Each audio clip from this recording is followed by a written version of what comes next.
to 10 What a lead. brutal smash mouth football day. Yeah, six runs in 7 plays for the Seahawks. Man. They've not done a ton today on offense, but that was a critical drive. Everybody's in critical Both teams condition. have all 3 of their timeouts here with 3:24 I don't to know go. how to get out of It's here. classic Seattle football in terms of how they want to play defense. They're going to bend, but they don't want to break. They're going to allow long drives. I don't see anything coming. On the offense, I could the get kicking team, smashed. I don't know. That's exactly what's happened so far in this game. Now Seattle's going to kick it away, and coming up the field, it away. The 49ers. Sky Moore takes it out to 25, out across the 30, still on his feet to the 33-yard line, and that's where the 49ers will take over. Luke Gifford, it looks like, is slow to rise down there. The Niners linebackers able to get up on his feet. And what a day. And so here comes Brock Purdy with Football a chance to go is underway. Maybe win the... What's up, Ronnie? How you doing? Tupac the Legend, is that you, man? Wow, how you doing, man?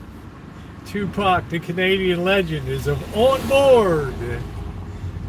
I'm doing great, man. I'm so happy to see you. Shit, I hope you're doing good health-wise. Hope everything's going good for you. And Tupac in the house. Hey, Chip. Yeah, everything's going good. Just going to get a coffee, chill out a little bit. Gonna have a nice dinner tonight with the crab I caught. I picked all that crab today. Got all that meat out. Yeah, life is good. Football season is back.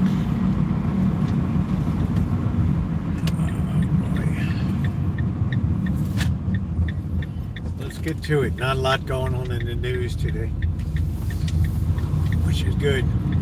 I was at the library this afternoon. I haven't been to the library in years. Boy, a lot's changed in there. A lot has changed in there. Beautiful day. Probably 78 degrees, something like that. Just a beautiful, beautiful day.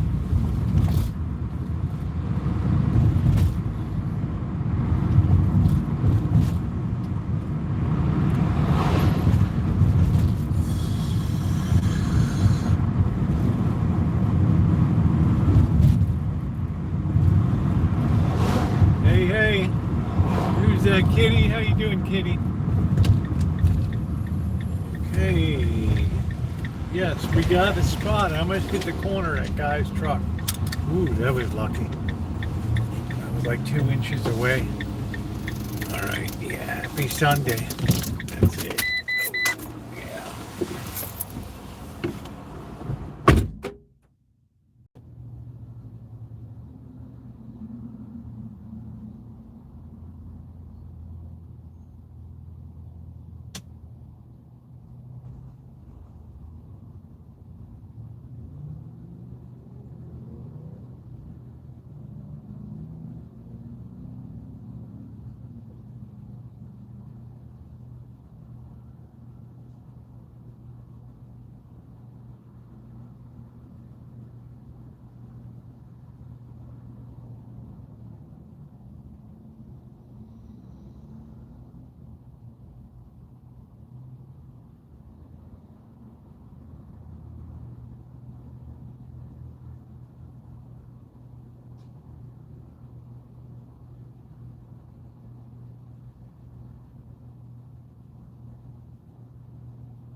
Oh, yes, I see candy corn in there. Oh, man, I love candy corn. Just pure sugar, baby. That's all I want. Test cooks for you. Crab Imperial. How you doing? Yeah, it's really, you know what's strange? I don't believe I've ever had rock crabs. They're kind of related to the stone crabs. Miss Tree, how are you? Nice to see you. I think I got I haven't put the video up. I think I got like 7 of them. I haven't done that. It was my biggest day crabbing ever from shore. So I had that great Han Lung style crab last night with the garlic pasta, garlic parmesan, delicious. So tonight we're going to do the crab imperial. It's kind of an old school, it's really died out. You really don't see many people doing crab imperial anymore. It's a really old school dish. Look at this, I'm going at England style here. These guys are dying here. It's like, what are you doing? Okay. Nobody panics. Yeah, crab imperial is a very unctuous dish. I'm going to use the Phillips seafood recipe, and hard to believe they grew into an empire from starting with just one little shack on the beach in Ocean City back in 1958 or something, to $1 billion seafood company. And I worked for Shirley Phillips, the co-founder, 1977. She was a cheap man. She was so cheap. People wouldn't eat all the rolls in the basket. She would just put them right out in the next basket for the next people. Guys, we'd be dicking off talking to the waitresses and making time, and then we'd be burning pies in the oven and scraping the carbon off and just pissed off. You guys got to keep your minds on your work and off the girls over here. Okay, whatever, right? Whatever. She ran the show. Her husband was really, I guess the short term is that they use these days was a cuck. I don't know. He just followed behind. Enjoyed the high life. They had a hotel, the Beach Plaza Hotel, which had an elegant dining room inside. There weren't a lot of places to eat back then in Ocean City, but man, it was always people's highlight to go to the Beach Plaza, the dining room there, and get the Phillips elegant dining and everything. I do love seafood, particularly crabs, anything from the sea. I'm a little dicey, Miss Tree, about all that shrimp I've eaten from Asia.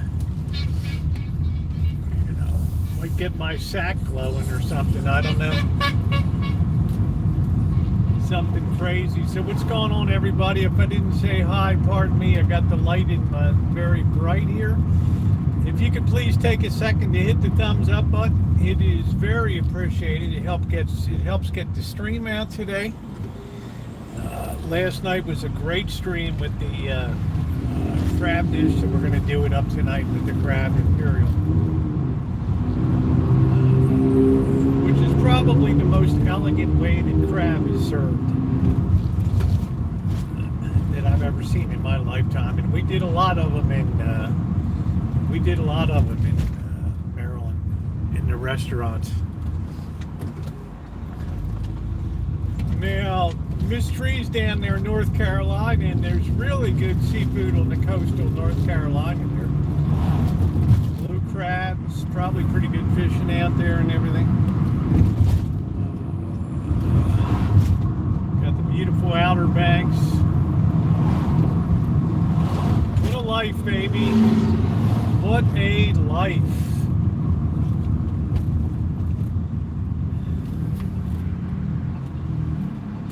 I sound like a travelogue today. Yeah, thumbs up or appreciate it. Hey, Melody.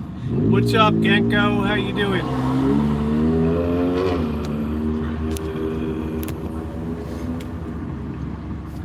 I was lucky I got some big boy. They yielded a good amount of meat. Not overloaded, but a decent amount of meat. I was happy with that. So I don't like to waste anything I catch from the sea. I think that's a bad policy to throw stuff out. So I think that you should be able to make something out of it. If you're going to put the time and effort in to go, you know, because I used about $10 worth of chicken out there. Well, probably more like $8 or something like that. I used to live in Wilmington. Yeah, there you go, right on the coast. There's big seafood there. New Bern, North Carolina, Wilmington.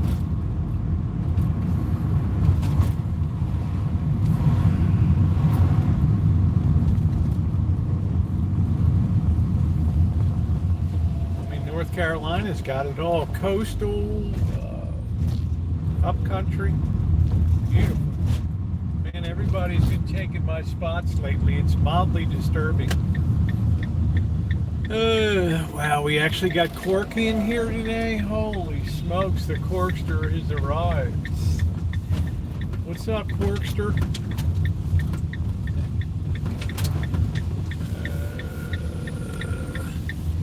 The Corkster has arrived. Yeah, I like that area down there, that coastal Carolina. Ocean City, Maryland, and all those resorts, Virginia Beach, they get so crowded. And a lot of people with money started going down to the Outer Banks. And I was there in like early June, late May of 2011, and it was beautiful. Hardly anybody on the beach. Rented a big, it was like a family reunion then. I'm stuck in the middle. Yeah, I guess I'm alright. I think this goof is parked on an angle next to me. Okay, it's good to see Corky.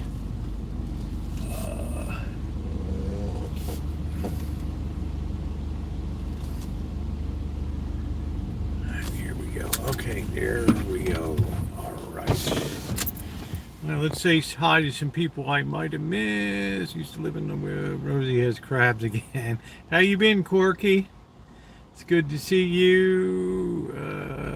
Yeah, I think a lot of people are going to be listening. There's a lot of football going on today, and what strikes me so much these days, just as an overview, and I'm not going to make it a football stream, but how low the scores are in the NFL. These days, there wasn't even any real blowout games. It's probably just a tribute to the quality of athletes that's is playing these days.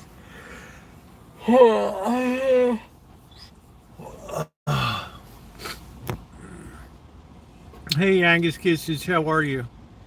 Very good, just busy. Oh yeah, I know you're busy. I know you are. Yeah, thank you very much, Melissa. This came from my good friend Dory Lynn, and it's very comfortable. It's a beautiful shirt for tonight. So today, guys, I went to the library this afternoon. I was there about 1:10. It opened at 1 o'clock. I left about 3 o'clock today. I pretty much got done with some of the stuff I needed to do anyway. It was a nice experience. I don't know why the place seemed airier. It seemed like it was more open. And I couldn't believe it now. You can actually rent cameras there, video cameras, for like 3 weeks. I'm like, well, what the hell? Why do I even bother buying a camera, right? I mean, if you can rent a really nice cinema camera for three weeks on your library card, I mean, I couldn't even believe it today. Oh boy, it was crazy. But I pretty much got done what I needed to do. It's very laborious to build a big bibliography. You got to go back and think of everything that you read and everything, and footnotes were hard enough. But Then I gotta pay to have this thing printed out, probably 3 copies of this big behemoth, 740 pages. That's gonna be costly. Yeah, where is it Angus? Is it Angus's birthday today? Angus Kisses, and I thought it was Amanda Hugginkiss's birthday today. I don't know. I could be mistaken. I know it's Amanda Hugginkiss's birthday today. Is it the same as Angus Kiss's, September 7th? We're coming up to 9/11. Man, that seems like a million years ago. 24 years ago. Can you believe it, guys? It'll be 24 years this year. It's hard to believe. I see our president gave a big warning to Hamas today. I don't know what's left in. I don't know, where in the hell did they hide? You're printing. I am, Ronnie. I'm printing my first edition myself because I'm contacting some publishers that want the hardbound whole deal. Happy birthday, Angus Kisses. Happy birthday to you. Happy birthday to you. Happy birthday, Angus Kisses. Happy birthday to you. We love you, honey. I know sometimes she wants to bash my head in. we love Angus Kisses has been here. She's always a backbone of the chat. I've never heard her ever go negative on anybody. I mean, she was raised right. She was raised right. So I was checking in a couple games earlier. Yeah, nothing. I can't say anything was surprising. I really thought the Broncos would come out. I don't know what the final score was. They were still playing, but the Broncos and Titans. I would have thought the Broncos would have run away with it, but I don't know. You know, what do I know? But yeah, happy Sunday, September 7th. Before you know it, we're going to be into fall.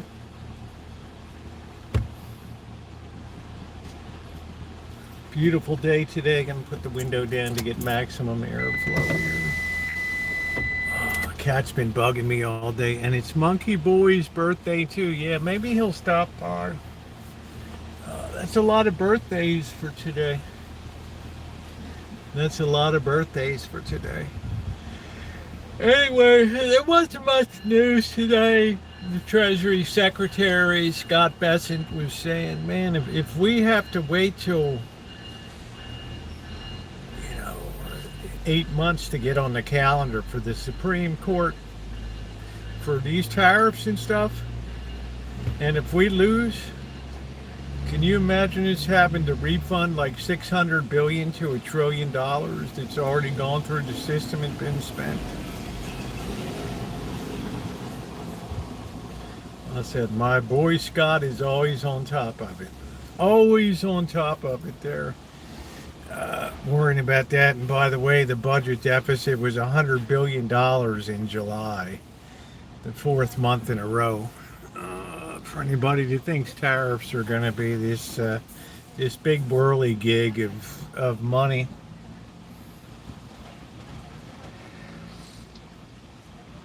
Oh man. Oh, that's good.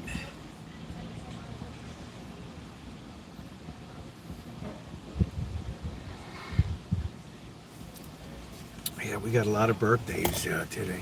Make sure you're on all messages. This thing always defaults to top messages. But can you imagine, going to a library and now you can rent? You can not even rent. You don't have to pay for it. You can check out. You can check out video equipment, really nice cameras and stuff. I'm really shocked. You were one of the first sweeties. She's always very welcoming to everybody in the chat. And she's gone through a lot over the years with trying to get decent medical care, and to get her issues addressed has been very challenging. But she's been very supportive of the channel and overall a very nice person. And I always hope she gets some relief and some comfort.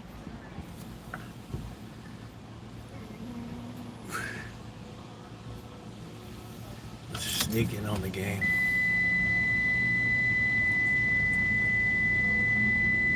At the 4-yard line, under 2 minutes, trying to come back and win, and here's what happened.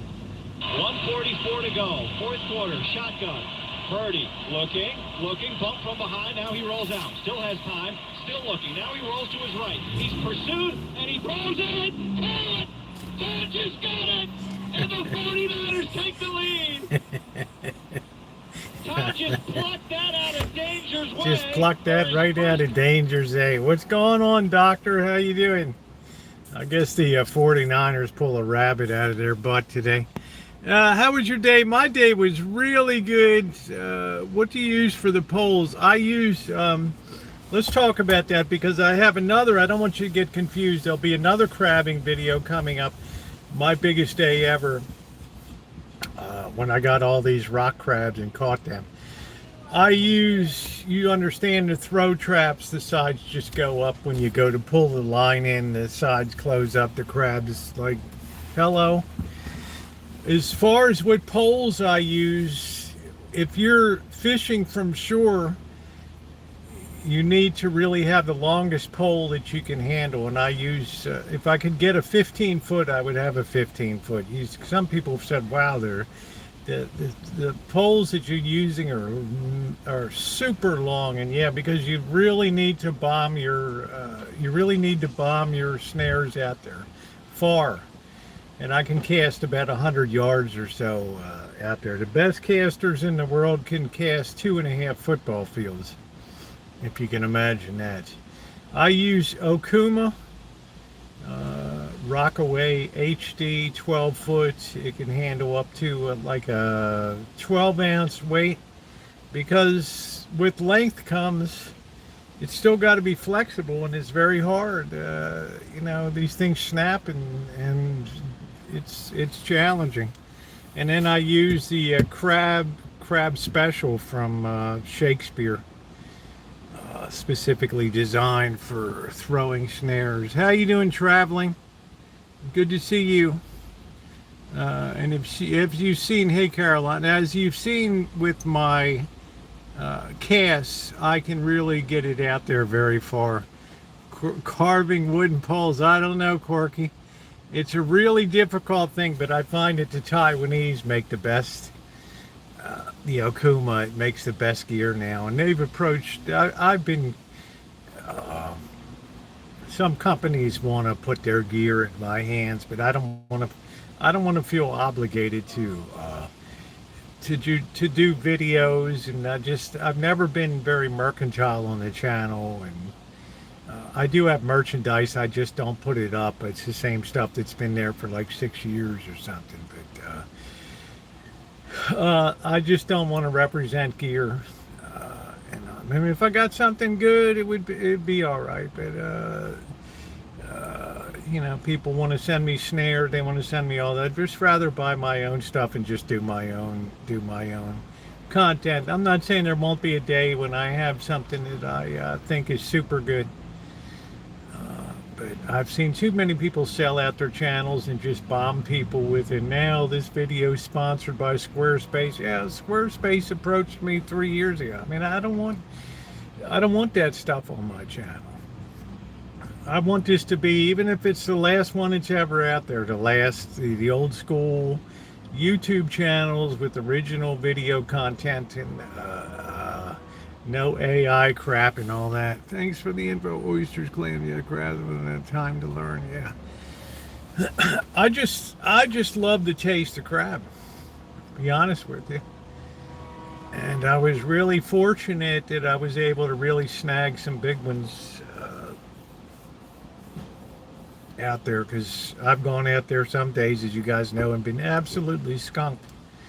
It all depends. The crabs are always moving with the tides, and maybe there's a crew there, maybe there's not. So the crabbing is a blast, because most people on my YouTube, they never saw a crab snaring before. Yeah, we had canned crab mystery. I made some Maryland style crab cakes last week, and it was crab meat from Vietnam. It was just very tiny little pieces of it. It was more like shredded crab, and the crab cakes turned out good, but it's not the same as having lumps of crab meat in the thing. There's nothing wrong with that. I love the taste of crab too. I do want to do some ocean fishing. I do have my waders and all that. I do want to go up to Salmon Creek Beach and try to get some big striped bass out of the surf there, casting the Castmaster lures, which are they're designed to spin and flash, and they look like a fish coming through the surf and all that. I do enjoy seeing crabs fight back with their claws. Yeah, I found one of those brown rock crabs got a little bit of a hold on, not a big hold on my finger, and I couldn't believe how much pressure that thing brought. It really felt like an electric. It felt like I stuck my hand in an electric socket. And if you saw those ones from, well, you didn't see them yet, but you could see them on the video. The live stream last night, they were some big claws on something. You got to be really, really careful of rock crabs. If they get a hold of you, yeah, they're going to go right through the skin. They're going to go right down to the bone level. Hey, Alan, and the reason they're so tough-shelled and everything is they live in the rocks there, and they have to be able to take a pounding. Whereas the Dungeness crabs like to be out on the sandy bottom and just kind of dig themselves in and just have their eyes up when it's really, when the current's running hard. They don't like to be pushed around by the tide and all that. They just hunker down. How you doing? How you doing, Alan? Good to see you. Hey, MS, how are you? Yeah, Kelly, I never watch or listen to the games. I just check the highlights and everything. You have to understand that the Ravens are playing in Buffalo, and Buffalo is probably the most unbeatable team at home. Hey, South Valley, how are you? Their stadium, it's almost impossible to win in that, up in Orchard Park, New York there.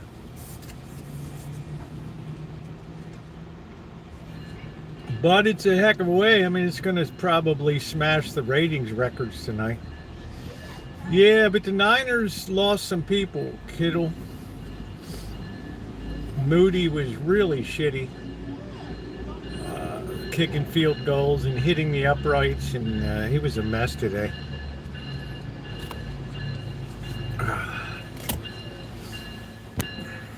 So they got some shit to get straightened out. But a win in Seattle's not easy, so we'll take it. I don't know what the final of the Denver Tennessee Titans game was. Let's see. I do trout fishing on left load of tube attachment with all my Niles that folks me the same engine and kill the redfish. Oh, that's good. Bunch of times. Yeah, that's nice, Corky. I heard Bo Nix played 8 years in college. Yeah, he's been at it a long time. I was very disappointed with the performance against Tennessee today. I don't even know what the final score was. So, yeah, Moody's going to cost the 49ers. It's like when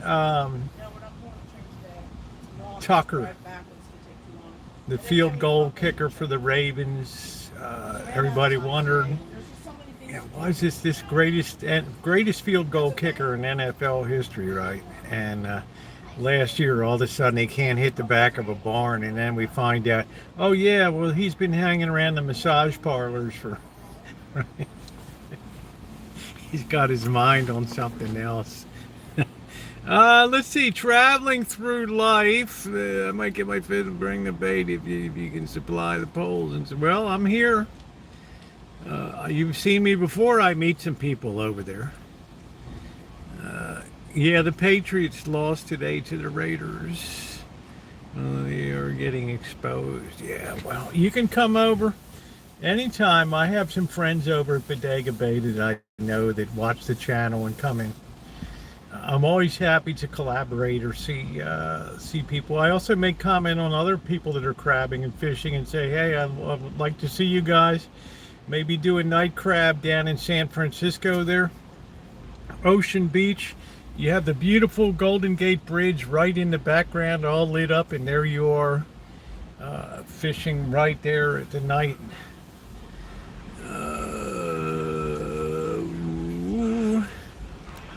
So my fishing license with all the gear, with all the bells and whistles, was like $90 this year.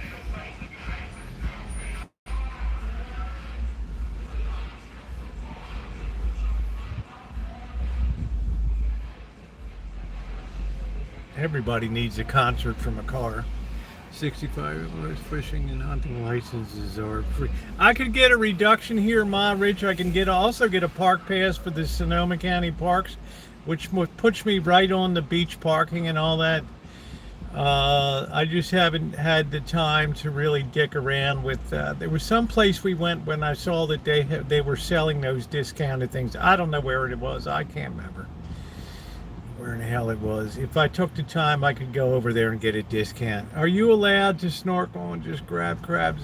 That's a good question, Corky. That's an excellent question. There's some guys on the coast, if the season's open, they will put their wetsuits on and get their snorkels and go out there and free dive for crabs. You have to pick them up by hand. You cannot use a net or any other apparatus. You just have to get in there and get your hands on them and grab them, and make sure you have your measuring gauge with you. Most people tie it onto their dive suit.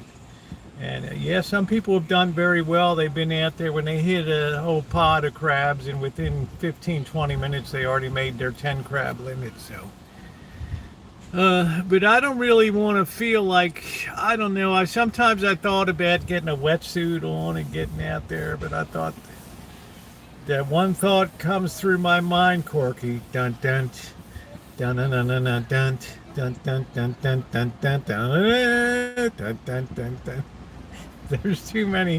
There's way too many great white sharks out there.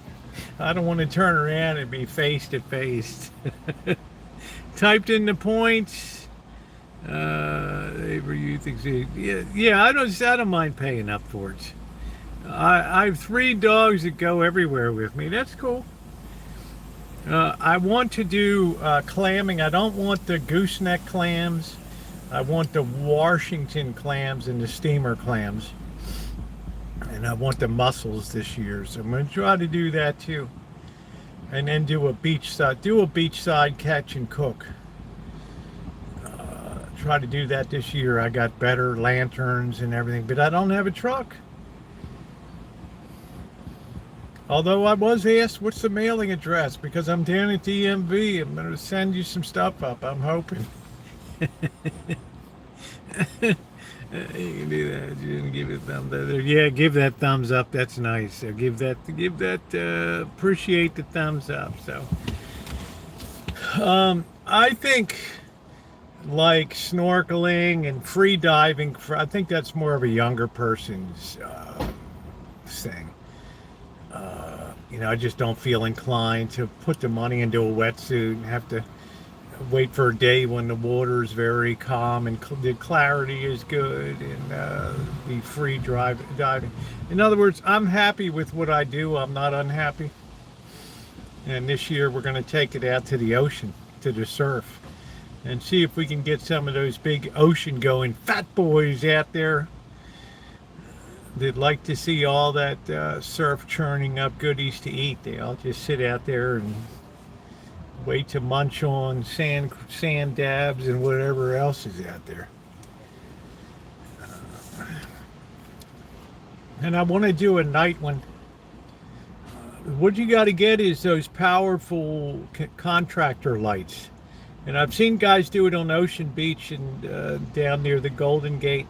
They'll set up those big lights on stands. They're all LED and they're super powerful. They take the batteries down and they run those babies for hours, and it just lights up the whole beach area, and they can cook, drink, do whatever the hell they want to do. And get the crabs and have an experience. I think I'd like to do that like on an overnighter down at Ocean Beach or something. What, you don't like a sea lion nibbling on your beard? I do not, Melody.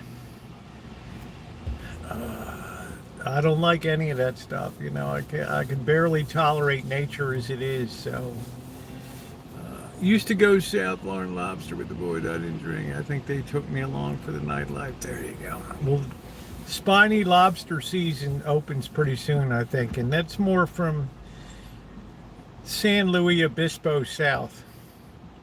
A lot of people go out from Santa Barbara and place LA. And they like to be in hiding during the day, and then at nighttime they come out and slink along the bottom looking for stuff to eat. Spiny lobsters. People seem to enjoy that.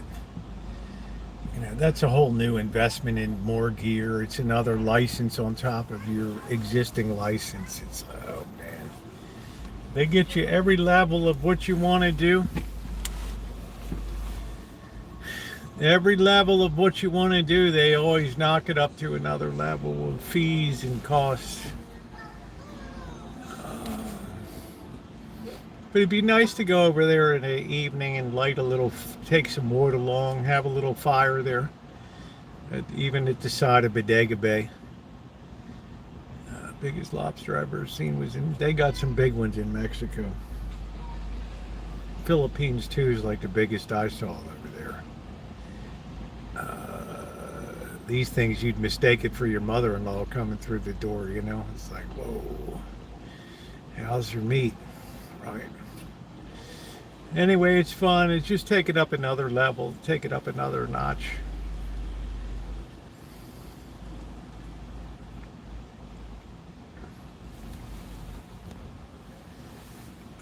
But I was really, like I said, when I was opening, I was at the library for the first time today in years, and I was so impressed that now you can take out movie cameras. And suddenly I thought, why would I ever consider, if I want to make a cinematic feature, you can borrow it for 3 weeks. You know, you might get it ripped off or something, but you know, but it's kind of a nice deal. They got some kick-ass gear, I think. So whoever heard of that, I said, this isn't the library I knew when I was a kid. Where do you rent the tools? Have all the DVDs, all the movies, all that stuff. It's pretty impressive. They improved the library a lot. It didn't smell today. It seemed much more airy than it used to be. High statue, amazing. If you can, yeah, they say, yeah, they have a couple of those statues around the world underwater. Yeah, that's cool. How you doing, Naomi? They have a few things. Yeah, they have langoustines too, which are very popular in Asia. They look like a lobster tail, but they're not really. How you doing, Josh? But a lot of restaurants will serve them up and pretend they're like they're lobster. What's your thoughts on Westmore? I really don't have any thoughts as the governor of Maryland. I would be apt to. Maryland is such a mess. Not Maryland. Baltimore is such a mess right now with crime and stuff. I would just tend to have. You know, they had a video where they were interviewing tons of people from Baltimore on the streets in some of the shittiest neighborhoods. They're like, yeah, bring them in. Bring them in. Get this shit under control. But remember, when you bring them in, you notch everything up. You take it all up a notch. The second you start increasing authority on the streets in a society that will not tolerate authority any longer. I hate to say you plant the seeds of potential revolution coming up. So you got to be careful. You got to be damn careful. And, you know, I'm 50-50 on Trump. Some of his policies I like, some of them I don't like. But you got to really be a deep level thinker if you're going to be the president of the United States. Everything has consequences. Action, reaction. Looks like he's ready to go to San Martin. Yeah, I'll sit down there and watch the planes take off and land at that tiny little strip that can land 747s on it. Get those steel drums, Naomi.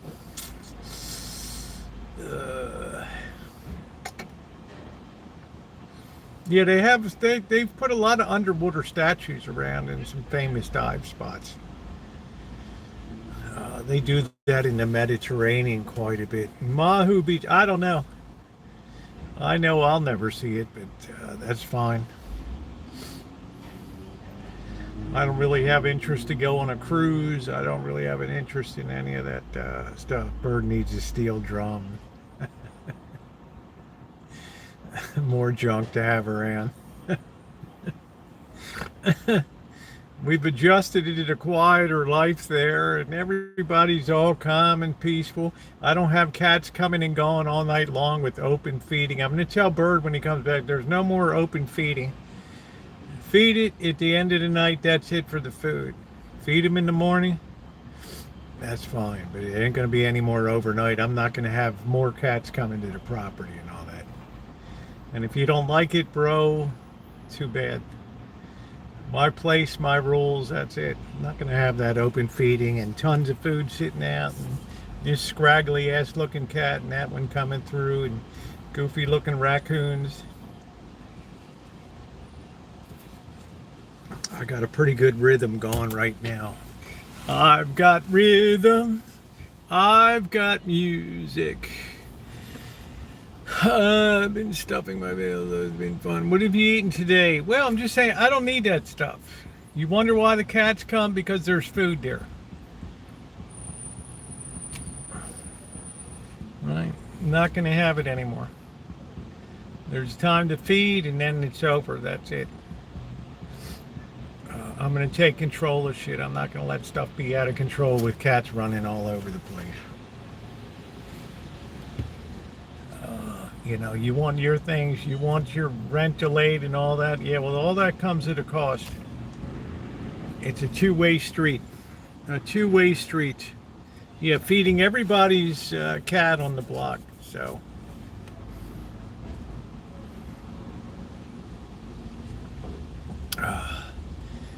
Now I got these cats in tip-top shape. They know when the morning feed is. They know when the evening feed is. And the other cats, mangy looking weird things from the neighbors, I recognize them from that. It's like, I know you. Go home. Put their head down, they leave. They don't come back again. Yeah, they come for the food.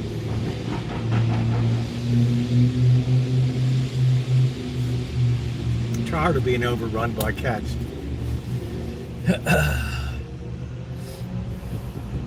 That's why I'm glad we're in this trapping program right now.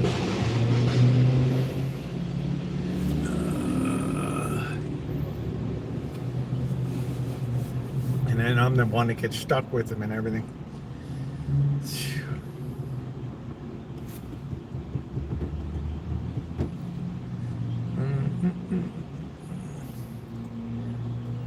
I mean, I'm trying to meet them halfway. I'm, very friendly with them, and we have a pretty good rapport. Some of them stick to me like glue. I just bought a couple frozen bags of langoustines and thought about using them, and I never had any. Yeah, they're pretty good, Melissa. Langoustines are good. I liked them when I was in Asia. I mean, they stick a lot of them on buffets in America, particularly the Chinese, and they call them mini lobsters or something. Yeah, I think that they're very good. I think they're tasty. I like the way they did it in hot. They would deep fry those babies, and oh yeah, man. Let me tell you guys, Hong Kong is a series of islands, Lantau Islands, a couple other Lantaus where their big Buddha is up on the hill and everything, and then there's I don't know, Lai Tam. There's another island there. And that island is just strictly seafood. So people will take a ferry or private, because there's a lot of private boats and power boats in Hong Kong, and they get on their boat or their ferry and they go into this seafood island, and you land in the ferry, you get on shore, and there's all these restaurants, mom and pop restaurants there, and they don't have the menu. They don't, they have a menu, but it doesn't work the way that you think that it does. They have all the seafood laid out in containers, like styrofoam boxes there, with aerators and things, and there's shrimp and there's scallops and there's just everything under the sun, crab in there, and you just point and tell them what you want to have, and they write up the ticket, and you pay for it, and then you take it into the restaurant, and then they cook it up for you, and they split the money that way. And of course you can get noodles and other dishes too, but it's a really fun little trip. I hope to take you guys on one day over there. So yeah, quickly cooked. Well, you guys got to be behind me too, so how about, yeah, the Eagles did all right. Not as good as we thought that they would do.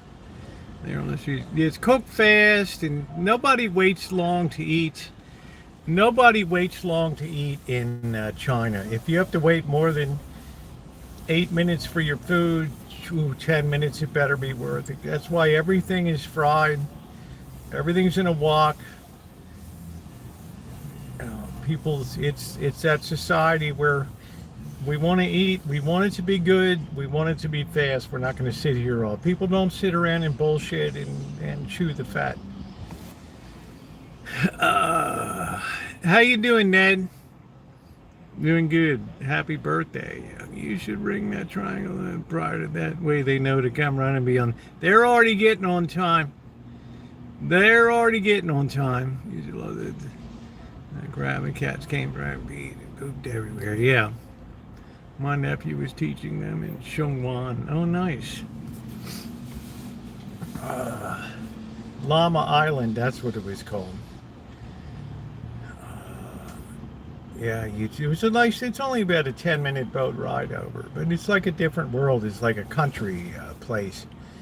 And you get off of the ferry, and they're all there, and you just point to what you want. Yeah, they take it in, they cook it up real nice. They give her rice and noodles and beer or whatever you want, and yeah, it's a good deal, and it makes a fun trip. It makes a nice excursion.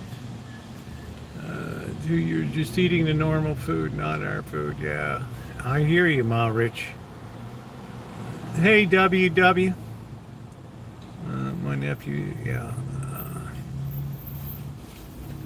You could have a lot of it. You could take a bus over the peak of Hong Kong Island down to Repulse Bay on the south side of the island. That was like a beautiful beach area down there, and that was like the nice beach that wasn't all, plastic bottles and shit all washing up, and used tampons and everything. I wouldn't go in above chest level or anything, but it was nice. You got to also be careful about a lot of people get eaten by sharks there off of Clearwater Bay and all that, so sharks know right where to be.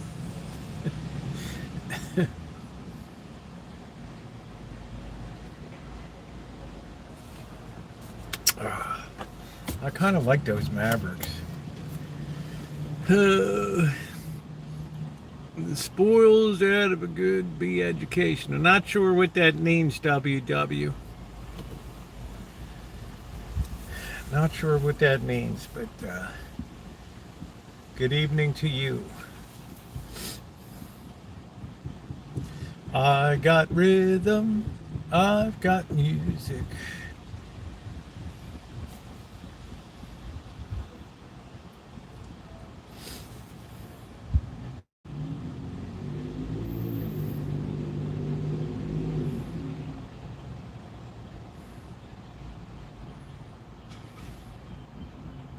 Yeah, a lot of fun stuff to do. You can go all the way up to the Chinese border.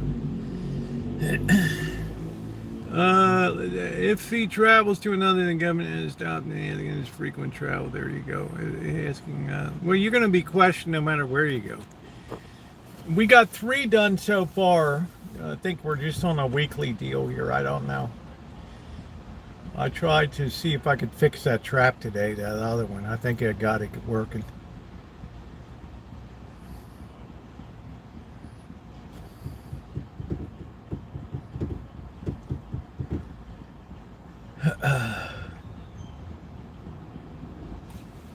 Baltimore.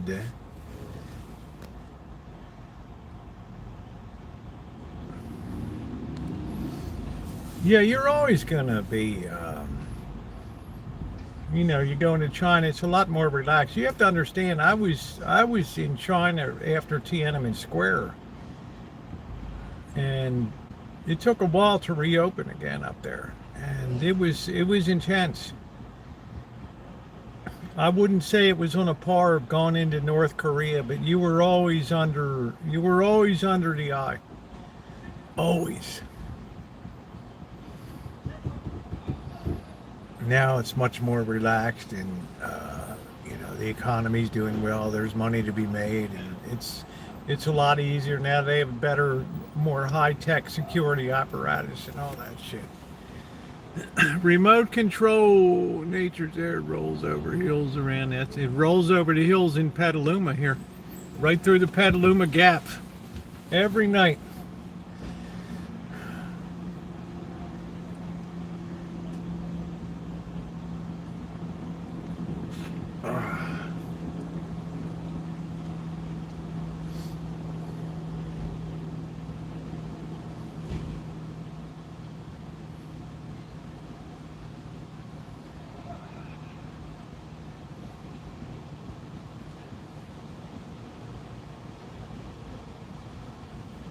Yeah, I couldn't believe I was in the library for the first time in years today. No one will ever forget.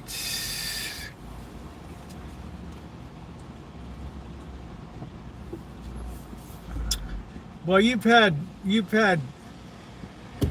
2 generations since Tiananmen Square. Now you have graduates that are also hitting the AI thing. And let me tell you, the AI Grim Reaper doesn't bypass China either. You have all these software engineers that are graduating. They all wanted to go in engineering, and yeah, let's make good money.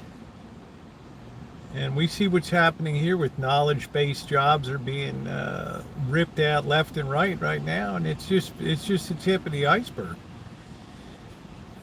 They had a thing about a company that makes bicycles in the U.S. now, Guardian Bikes. I don't know if you guys have ever heard that. Bloomberg had a story about them. They opened up a factory in, I don't know where I don't remember where in the hell it is, Tennessee or something. And American-made bikes, not e-bikes. I mean, real like American-made bikes. And they're like $400 bikes, and the guy's like, yeah, well, we know we're up against $180 bikes from China and stuff, but the tariffs are helping us. We have like 200 people or whatever employed now, but we're going to have a lot of automation to replace as many people as possible. Whoa. You know, you have to be very careful about this idea that manufacturing is going to be coming back to the U.S. With our wage levels here and our burdens of regulation and insurance costs and workers' comp and minimum wages and health insurance and 401ks and the cost of living, yeah, there's still a huge difference between us and the rest of the world. And that's going to be very difficult to close and be competitive, because most people just get on Amazon and yeah, that's a good price, that's cheap. Yeah, and they don't give a shit if it's made in China or whatever. What do they care? The only thing I ever learned in marketing class, there's no brand loyalty that a few dollars off can't overcome. Let's see, Rebellion was brewing down right before the COVID. The grandbaby was born on April 24th. May, June, July, August. So it'll be 5 months old on September 24th.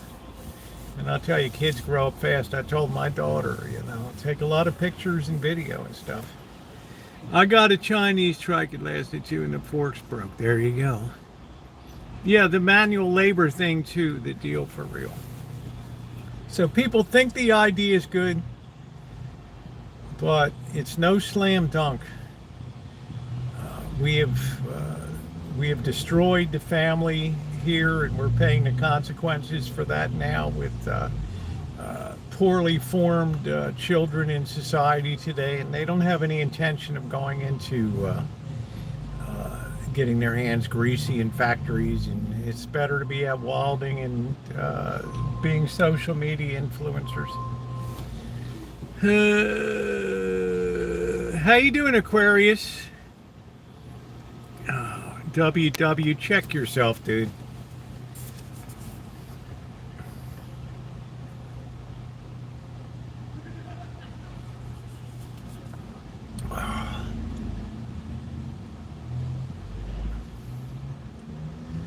We already see for 5-6 months straight, manufacturing jobs have dropped in this nation, despite the fact that tariffs have been in place since April.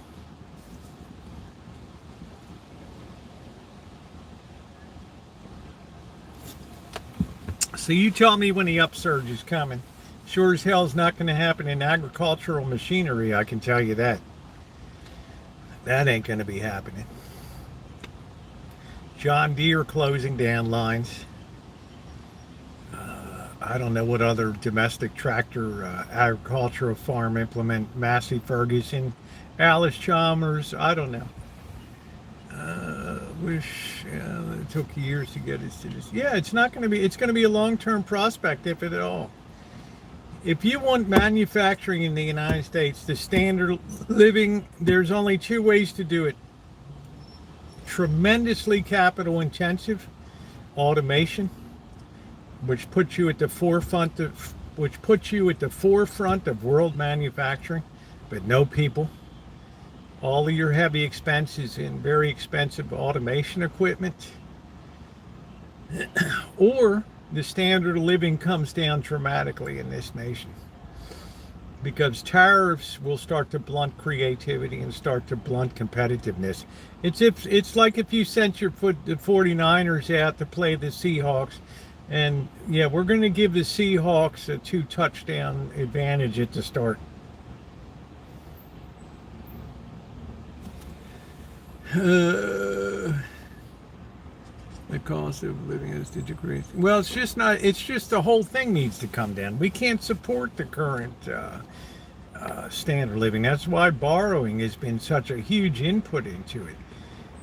People borrow heavily to buy a home that's way out of their affordability range, or cars, 7-year loans on cars now.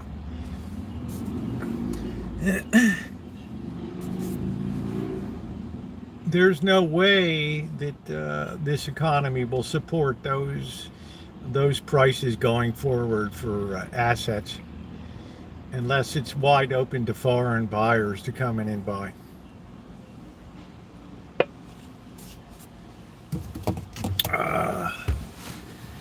Let's see. American John Driver and all the rest will be rebuilt. I know it's hard to invest in it. Those businesses will be rising.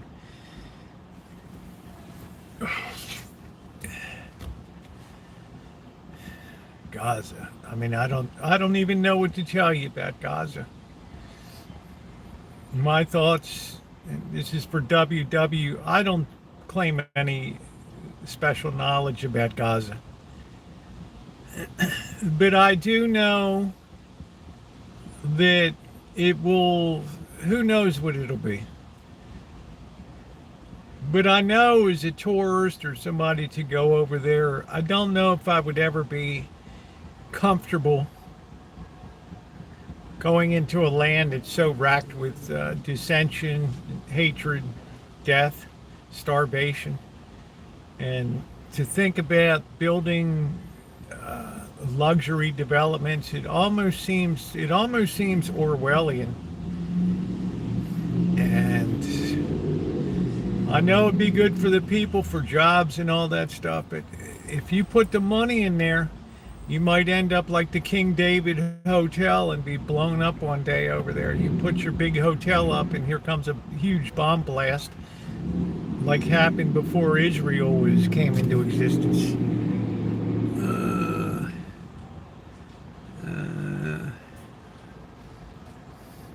Trump will save John Deere right now. Don Deere. Yeah.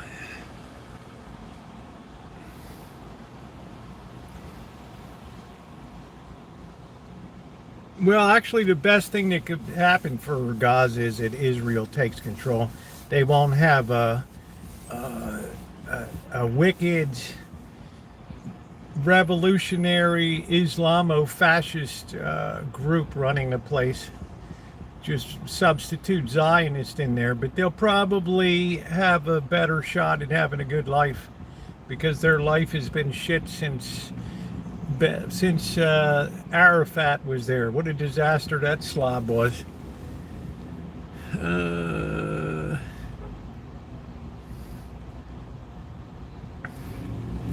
Not all farmers are regretting their votes.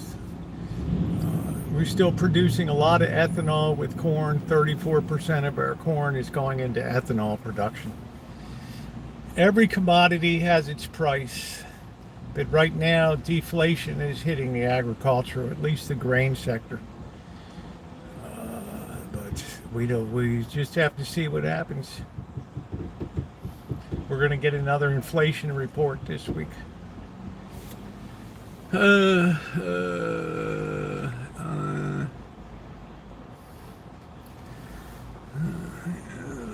I wish everyone stops with the complete end. It is like mine and work under their rules, at least do pros and cons. Arafat, he was the worst of the worst. He was such a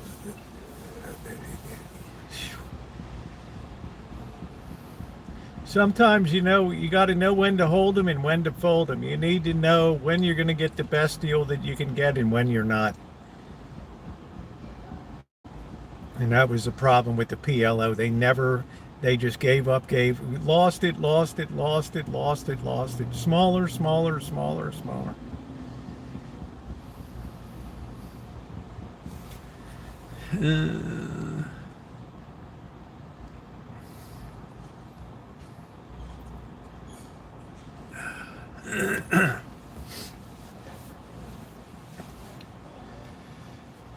Yeah, do I feel sorry for the people? Yeah, I feel sorry they let Hamas get embedded into their society and bring them to the point of this ruin here where all this stuff came down.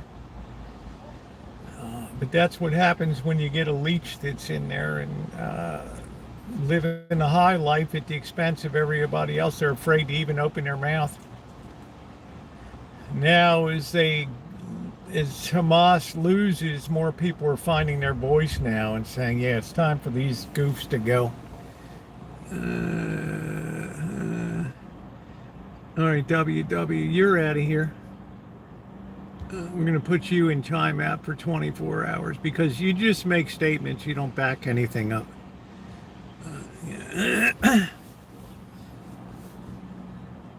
I give pros for the reduction of governments. I give a strong pro for that. That's outstanding. We've lost, there's been 100,000 federal workers cut so far. That's a good beginning. Nobody's complaining about services or anything, so that just shows you. And I'm 100% behind that. I'm 100% behind tariffs on India and places like that that never trade fairly. Korea, those nations, it's never, Switzerland, never intend to trade fairly.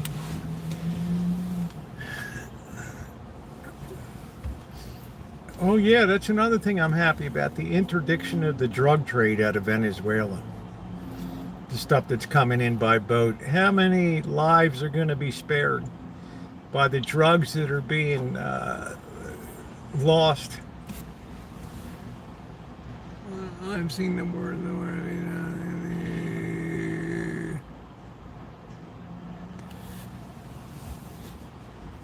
I think the people are just tired in DEA and other places of just having boats just running drugs into America. And yeah, why not sit offshore there and see what's coming out? Functional reserve systems, it will be painful, yes. Yeah, they took out a boat. It's about time, exactly. As they said, that's 11 narco terrorists you won't have to worry about. Put a kink in the operations. And that's very costly. People pay a severe price for that. That puts a real dent in operations when you start seizing and interdicting there. Even Colombia said, we don't want to have any part of that anymore. You don't hear drug running out of Colombia. They're like, yeah, we're signing on board with you, Mr. President. We are A+.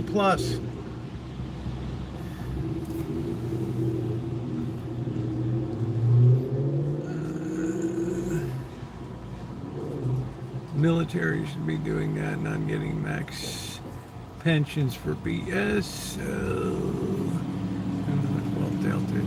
Delta. If we care about our society, we have to clamp down on the drug stuff. There's no doubt about it, but it's ultimately a losing battle because that takes money, and there's more people that want to get high and just want to stay in a continuous state of just being fucked up forever, that just want that stuff so bad that that's where the rubber meets the road.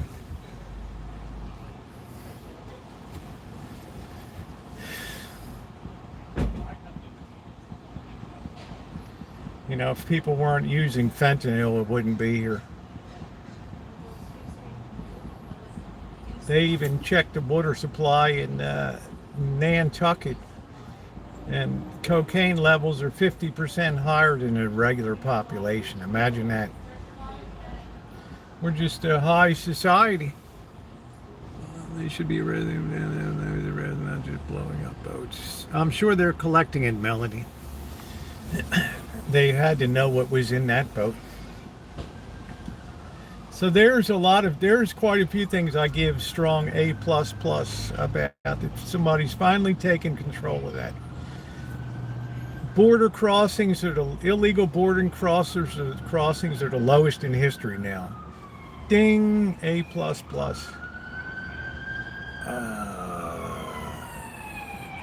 Bad guys being sent out of the country and deported. Ding. Drug interdiction. Ding. Cities being cleaned up of violent criminals. Ding. Haven't heard of any murders in Washington, D.C. Ding.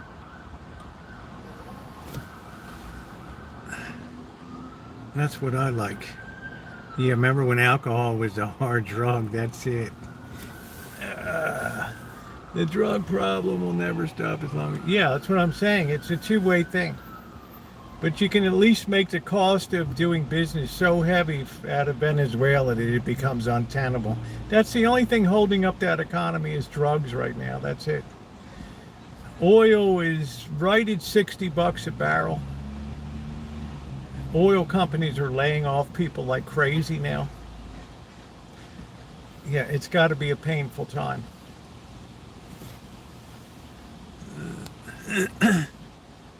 So there's some things I give A++. Department of Education being shut down, A++. $1 trillion wasted since that opened, A++. A lot of great progress. Don't give a lot for the tariffs, the generalized tariffs, not good. The stupid stuff with the Attorney General, the goofy Epstein stuff, just it's so stupid. You look so bad when you just don't put that shit out there and just put it out there. People have a right to know. So there's a reason why that stuff is being held back. Let her rip, baby. People deserve to know. In one way or another, it's going to come out. Where are they? They'll get them there. But Baltimore is much higher priority in Chicago, and now they're working in Boston, the ice. I think statistically speaking, I think August was like the lowest crime month in DC history in like 20 some years.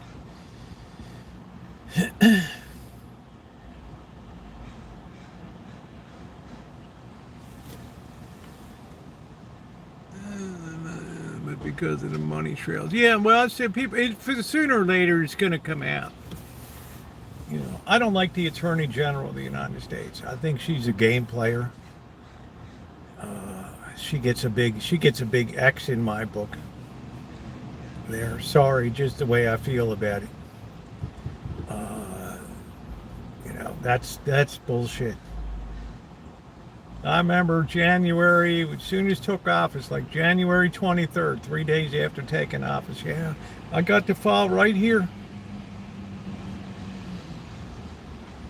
Yeah, I'm just reviewing it. Yeah, it'll be coming. Really?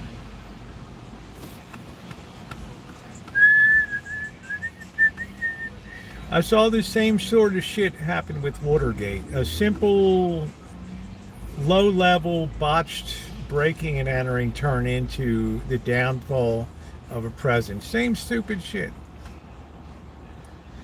You hit it head on, bam, that's it. Let the chips fall where they may. I remember as a kid when I was in the 73 Watergate hearings, and Senator Sam Rodino from New Jersey, and I would have to say I would have to vote for impeachment. Yeah. Still it is accepted into society, yes. Hard alcohol use is going down, but drug use is going up. She's a swamper. So, I think she's on a hot seat, and that doesn't make me bad. I mean, Scott Bessent in the Treasury Department, he's not being honest. You know, the United States is in their hand over fist managing the bond market now. At who knows what cost level. How much of our own crap we've been buying back. I don't know. There's a lot of shenanigans going on. There's a lot of moving parts right now. I still say April 4th of 2025 is a date that will go down in infamy. 4-4. Oh, here comes WW again. There we go. And back and forth. Yeah, we need the dialectic materialism. We need the dialectical materialism. Progress is confrontation.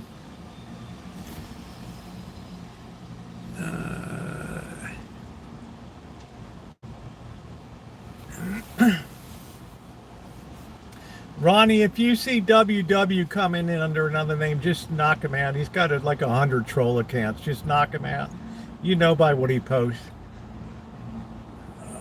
This guy can't even make an argument. He just posts ad hominems on there.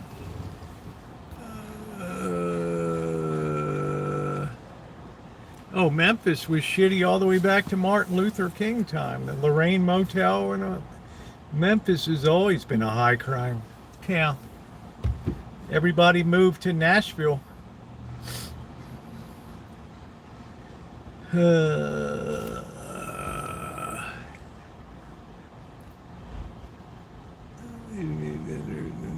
They'll get there. He hates Nixon. He just doesn't make any points. He just comes in and just abuses. I mean, either lift the conversation or don't. If you have a disagreement, post your side of it. Go ahead. Nobody stops you. But when your whole intent is every time you come in just to stir the pot, you're not going to last long here. Yeah, it's like 600 plant life. I don't know what happened. 600 plant life probably got knocked out for spamming the chat too much. So because of that Watergate, that low-level break-in, and the way that was botched, it just brought down a whole presidency and just set off a raft of shit for the next 6 years.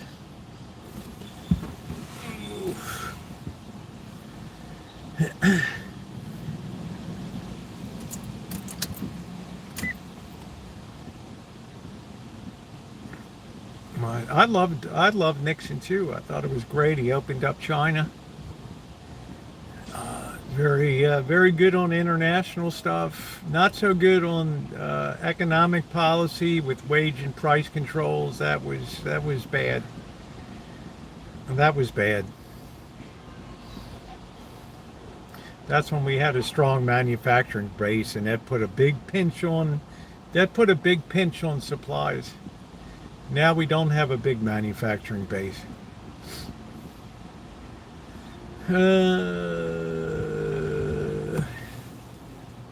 Well, the Supreme Court's going to decide that. And I think I know which way the Supreme Court's going to decide on tariffs and on troops. It's taken a long time for the Supreme Court to shape up to actually be people that don't make law from the bench, but actually interpret the laws that are written.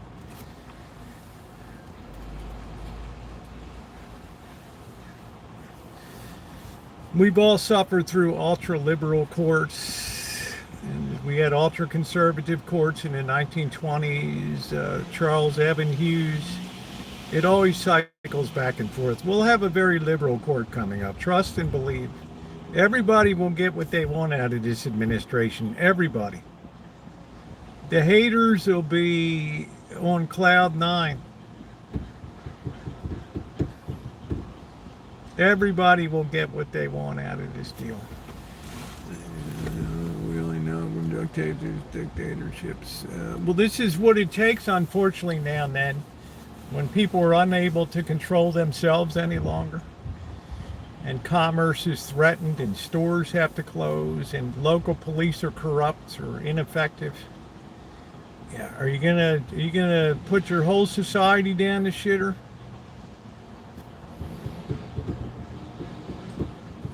You know, how much are you willing to sacrifice? Is on the abstain. I would be surprised if somebody was on that. I'll bet Chucky Schumer's on there. He was always palsy-walsy with Epstein. That's why he's past his sell-by date now. They must have something on him. He put that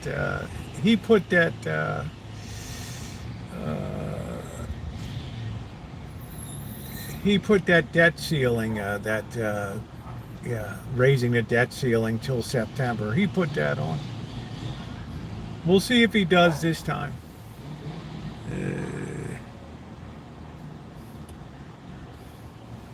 What's going on, Kaylee? Oh yeah, it's the hillbillies. Do do do do do do do do do do do.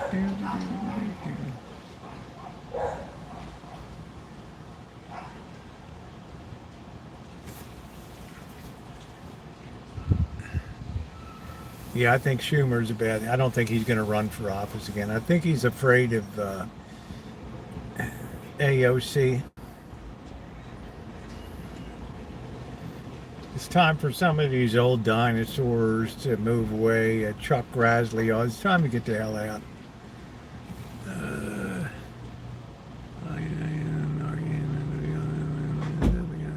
That initially does the Debbie and the media. Yeah, it's like in Las Vegas, they hide that stuff. That's why CW Media takes Narcan all with them and distributes it out. because there's so many people that overdose in Las Vegas, and they don't even get counted in anything. They don't even get counted.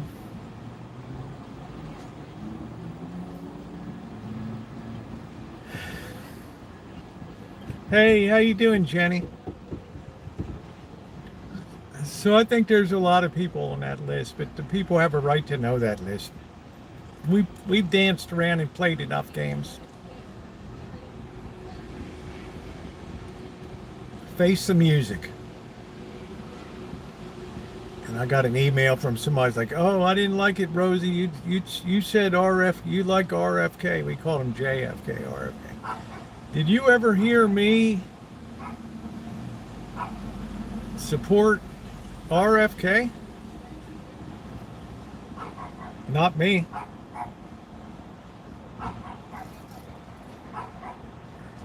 Yeah, good to see you, Jenny. When this guy is doubting, no, this guy's not on my good side. So I don't know why this guy had the idea of that, but I don't know where that would have come from. I've never publicly supported RFK in any capacity. Way too radical. Way too radical.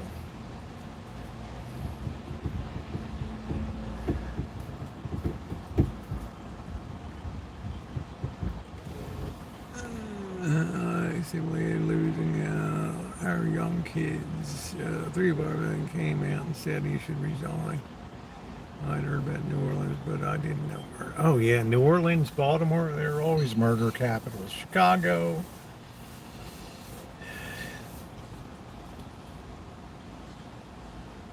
It's always the corrupt cities that always have the highest murder problems. Ineffective, Oakland, all the ineffective cities that just take payola and graft and corruption. That's why so many of the mayors end up in jail, in prison. Payoffs, police. Yeah, here you go, man. Here's 5 bands. Just look the other way, no problem. You boys have a good night. $50,000.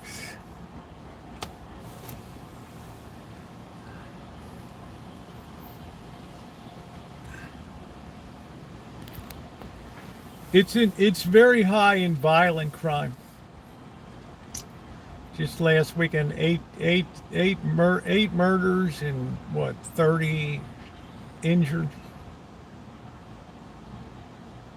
Secaucus, New Jersey, you had a huge confrontation with police, sideshows and fireworks being fired at police. That was huge. That's New Jersey. Secaucus, New Jersey. So you tell me why kids can't control themselves anymore. And how do you aim to change it? All I see is people speeding more every day, louder every day. More uncaring about other people on the road. They don't give a shit. What's your remedy for that? Well, if he got off the heroin, that's a good thing. We have to applaud people that are able to kick that. How you doing, Brenda? Yeah, have a good weekend. I always give credit where they got through. They don't have brain worms. They have moral worms. That's what they got, Buttercup, baby.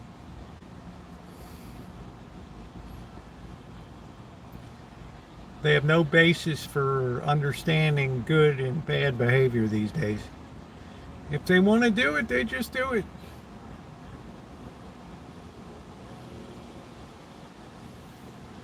You only know something is wrong if you believe it's wrong. And that is just like, you always hear deafening silence on that. That's the third rail that you can't touch in this country. That's the thing you can't touch. No, it can't be that. We don't want to hear about that. That makes us uncomfortable. That's a truth we cannot bear.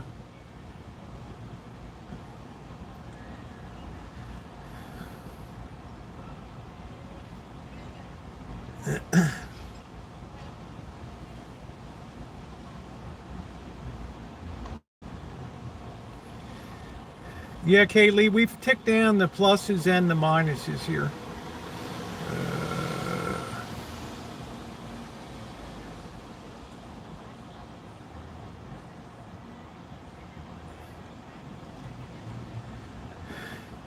Yeah, it's only a lie if you believe it. That's right. You can't practice what you never learned.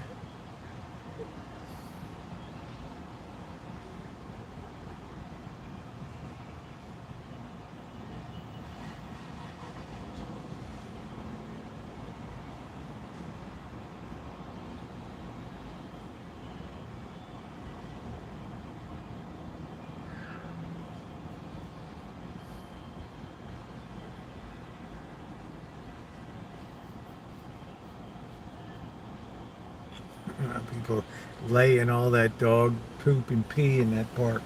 Wow. Running around with bare feet. It's her birthday today. It's her birthday today.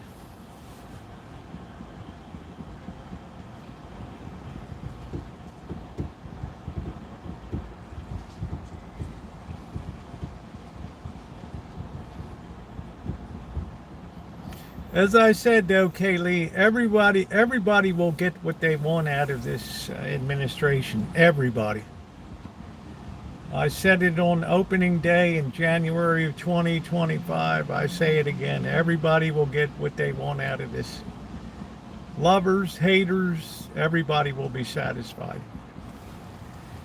Yeah, we all sent our best wishes.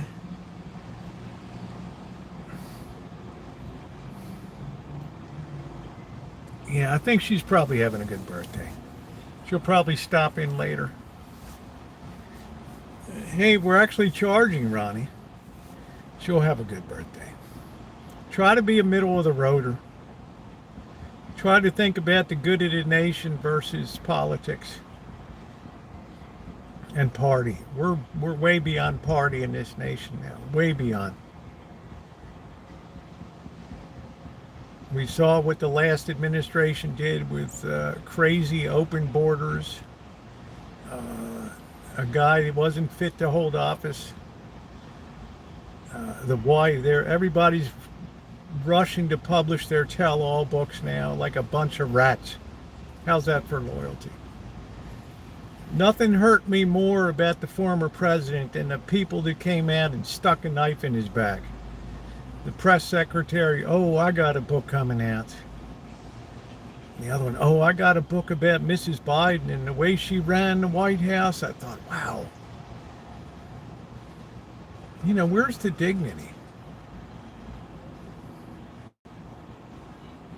You know, the guy's battling cancer.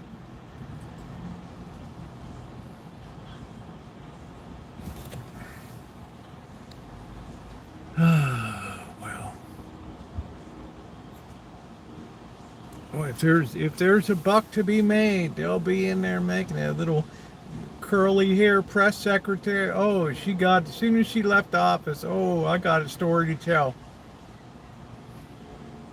And then the White House chief of staff, oh, I got a story to tell. It's like, yeah, you couldn't tell us when it was real time, could you? It was party first above all.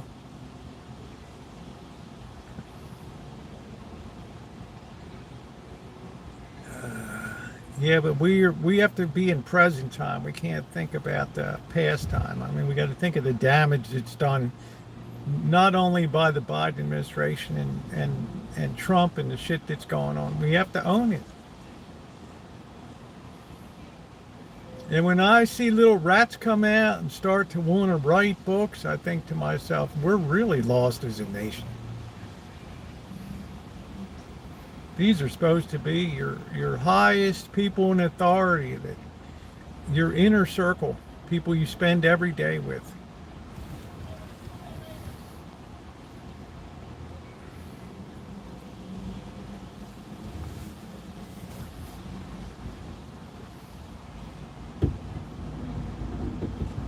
So I do take the middle road. I do take it right down the middle.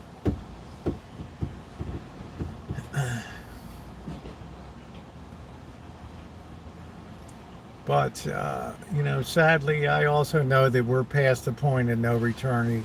You can't put the toothpaste back in this tube. I've never felt so strongly convicted about anything in my life as that.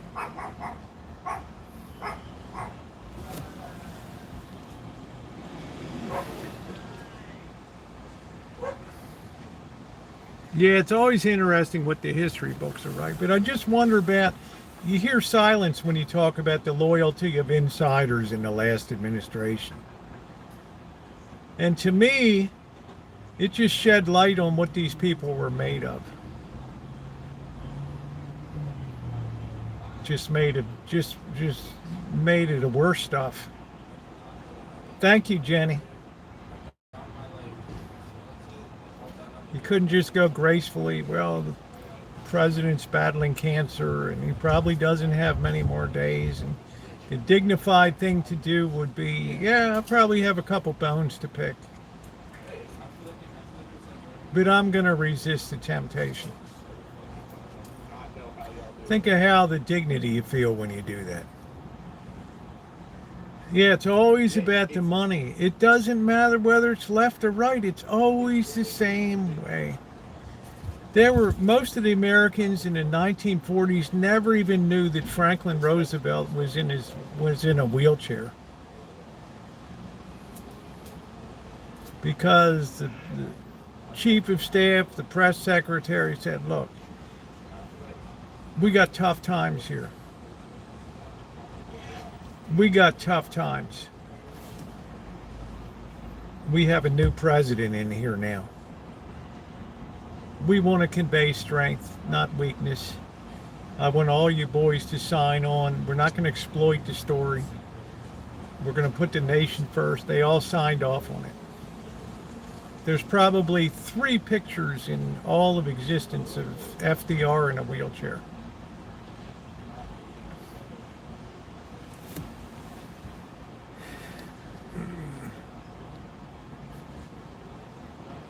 Yeah, I don't know. The Hunter Biden. I don't know anything about Hunter Biden.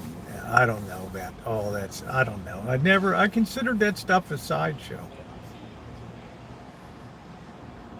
To be honest, the last 20 years, I've been surprised when we get through a day that is not rife with corruption and problems and everything else. But it's all a consequence of what began in the 60s. And it's all coming to a head now. It's a very debased society.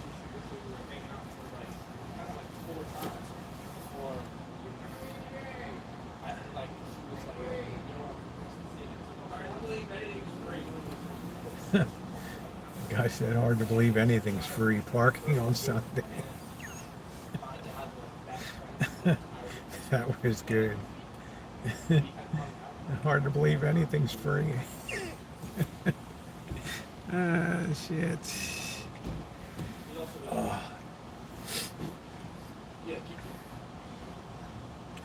That's why I say we have equal baggage on both sides. We've had major cities that have been absolutely run into the ground, states. They're all so heavily indebted right now that they actually have to think about cutting police and stuff like that. Look at these idiots in Portland and Seattle.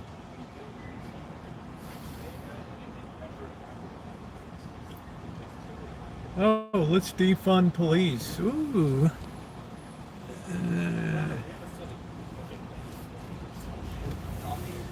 Let's defund the police. That's the solution. Yeah. Talk about poor timing. He's probably increased the police force by about 1,000%.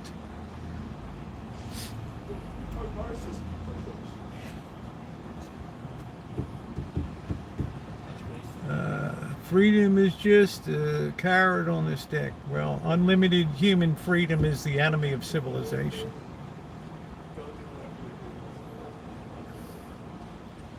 You give everybody what they want and you get absolute chaos. But you can't tell anybody no these days. Everybody's rights have to be upheld. Everybody's opinions, everybody's truths have to be upheld these days. There's no longer a common good.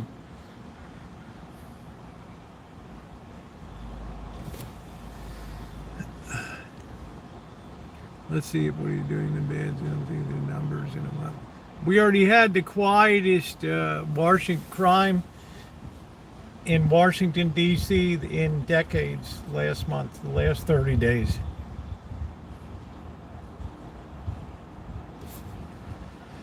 People are moving on and moving out.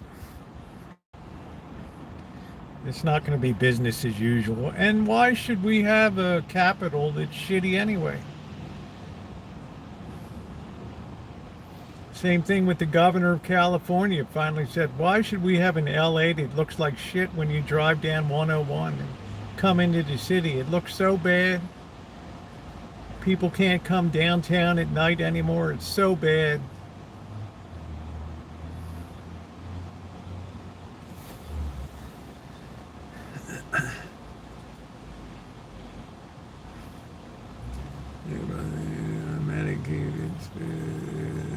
Hey Eddie, how you doing?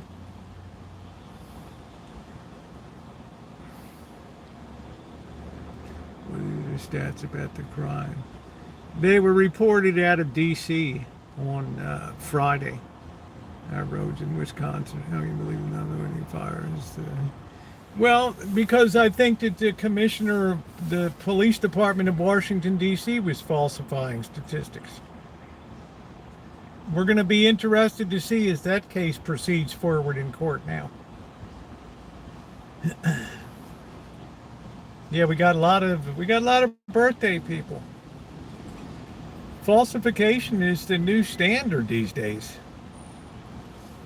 That's the new norm, from the Des Moines Register poll of Iowa to Trump statistics to the DC statistics, the Labor Department. Who knows who to trust anymore?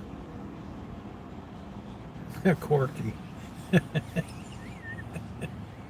Corky, you are a hoot.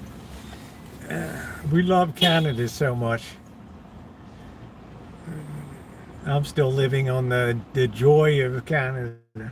The joy of Canadians. I should work for the Chamber of Commerce for Visit Canada. From the vistas of British Columbia and Banff to the beauty of Prince Edward Island. You'll find it all here, right in your backyard. Canada, just say it. You didn't hear what I said, Buttercup baby. You just engaged in selective hearing. So you didn't get it. You got it wrong. This is a case in point. People hear what they want to hear. I'm so close to Canada. Never. I've always had a good time in Canada. The greatest people on planet Earth. Them and the Philippines. Beautiful cities. So much to do. Well, I'm saying, Buttercup, just slow your roll a little bit. I got you covered. I'm sure much falsification happens within the White House these days too. My point is, who do you believe? That's my point. My point is, we're losing confidence in anything, anywhere, left, right, center, up, down, backwards, forward. I'm taking the bigger picture, and it's beyond party. It's beyond party. Everybody has a hand in cheating. We got a woman that's arrested down in Southern California who let her dog vote. Registered and had her dog vote in the election and proudly put that out there. This is how messed up our system is.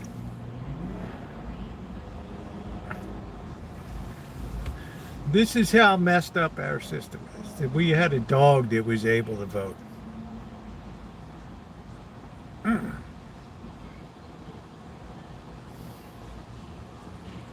course, it was mail-in, so yeah, that's why I say if you want to vote, go in person and vote. Make the effort.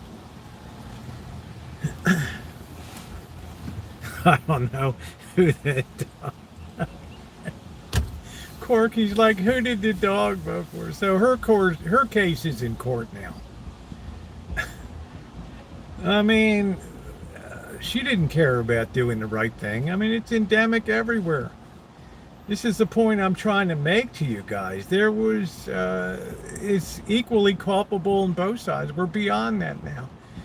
Now we're just in a pissing contest to see, oh, who can piss the furthest. Buttercup baby. I always appreciate what you say, but I try to be very middle of the road. It'll always annoy some people. People want you to take a stand. They want you to be hard right or wrong. There are not many people like me left in America. Middle of the roaders. We used to be the majority of both parties. That big, vast middle. Was apt to vote Democrat is Republican. My mother and father never pulled the lever for a Republican, ever. Growing up in Baltimore City, ever. Well, maybe they did for Senator Charles McMathias, a Republican. You know, because it was so dominated by machine politics and big city graft and corruption. If you wanted your vote to count, well, you had to be a Democrat. That was it. Sending military into ICE is disruptive and provocative. Well, they shouldn't have let those immigrants come in the first place then, Melody, in my opinion. We should have controlled our borders and we wouldn't have the mayhem we have today. That's the original sin. Everything now is a reaction to that. We've got to open up those jobs for Americans now. The guy that has the protein bar company in New York, Ghetto, New York, came out and said, yeah, they're going to start hiring on Monday. I can guarantee you who's going to be filling those jobs on Monday. Yeah, middle ground disappeared with critical thinking. Exactly, Corky. We got steeped in politics and point of view. This is why we have a 50-50 votes now, because it's just the way it's going to be. Everybody's steeped in the system.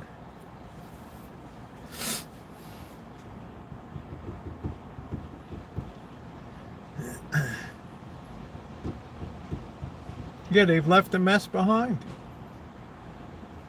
You know, whose idea was it to throw the borders open?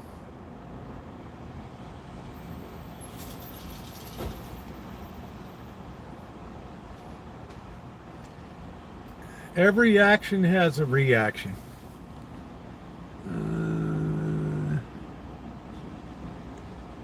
There's nothing that people did to make democracy better, Lisa. Nothing. You think throwing open the borders to anybody made it better? It brought chaos into our cities. And the only way it started to turn around was when Eric Adams, the mayor of New York, finally had busloads of illegal immigrants being bussed up to New York City. Then it stopped.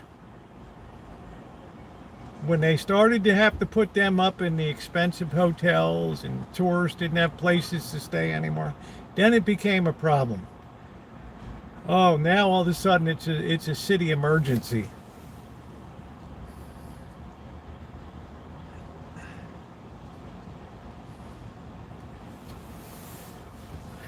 That's when I knew it would change at that point. Called the White House, got to shut it down.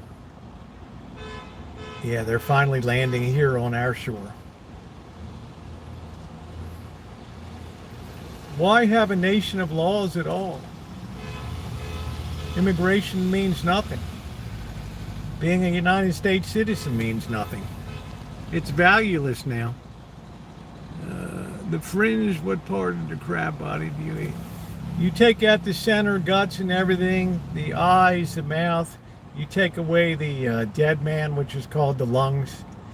Brush it out a little bit, and you're good to start taking it apart, taking it on. Yeah, pass it on to the poor taxpayers. $9 billion of medical care for under Medi-Cal for illegal immigrants in California. Can you imagine $9 billion, what that could have done for our infrastructure and our roads? Can you imagine that? And nobody ever said sorry. That probably wasn't our best idea to do that. They just went on with their lives.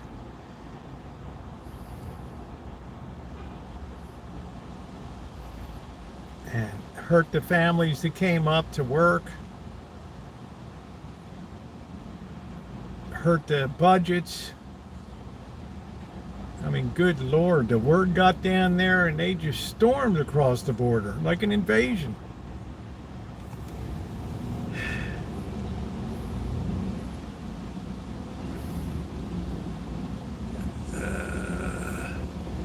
Lisa, I don't have to answer any question of yours. I don't buy the premise. I don't buy that we're in a fascist regime. I buy that we're in a desperate situation that calls for desperate measures. If this nation's going to be saved, it's going to take some hard medicine to do that. Do I agree with the methodologies and things? No. But do I understand what the idea is? Yes. Clean up the cities, take the crime, take back the streets. All right. Seal off the border, bring manufacturing back to America. Anybody that thought doing those things would be a cakewalk, it would be disruptive, it would create a lot of problems in the nation. But if the end result was an America that was more orderly, then it will have been judged to be worth the effort. That's the thinking. Pelosi was buying up land on the mono. Oh man. Oh man. How you doing, How you doing? If you were going by, no, we were doing the pandemic, we were not working on the farms. No, it was done to build up the ranks of Democrat voters in blue cities. Pelosi's a smart cookie. Oh shit. People, Buttercup baby, people were fleeing to LA, San Francisco, other big cities if they have the wherewithal to get out there, moving to places like Texas, North Carolina. And that's causing a diminishment and a threat to congressional seats in those cities and those suburban areas. And they're gaining seats in other places in the nation. Red seats as population moves to Florida, moves to Georgia, moves to Texas. Places like that, they're growing in political strength. And to replenish those blue areas of the city, you have to bring people in that would not naturally come in on their own. Who in the hell would want to go into Baltimore? Or Oakland? Or LA? A lot of them did vote for the president. The point was, get them hooked on services, Buttercup baby, Medi-Cal, EBT, education for kids, the whole Section 8 vouchers. Then once they're in the system, they become dependent on government. And then they get their rights to vote. There was a method to the madness. You didn't think anybody would be insane enough to just throw a border open. No, you better understand the number of people that voted in the last election. And it's not that they immediately vote. You're not understanding, Buttercup baby. They're groomed into the system of enablement. They become hooked on the medical care, the EBTs, the housing. And then gradually they get integrated, become United States citizens, and then they vote legally. It was all part of a plan to bring cities back up in population. Because anybody that comes in initially goes to cities first. And then they went out to where factories up in Nebraska, Iowa, farm country, California. Yeah, because everyone follows the law. Well, they kind of used to on both sides, Corky. Happy birthday, monkey boy. They used to follow the law.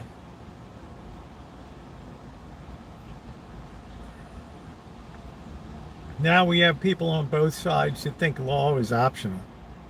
It doesn't apply. Yeah, but in the meantime, guess what, Buttercup baby? They get all the benefits. $9 billion in medical care. Section 8 housing vouchers. EBT. Being educated in our school system. What's the difference whether you vote or not? You get the benefit as if you're a United States citizen. What's the difference?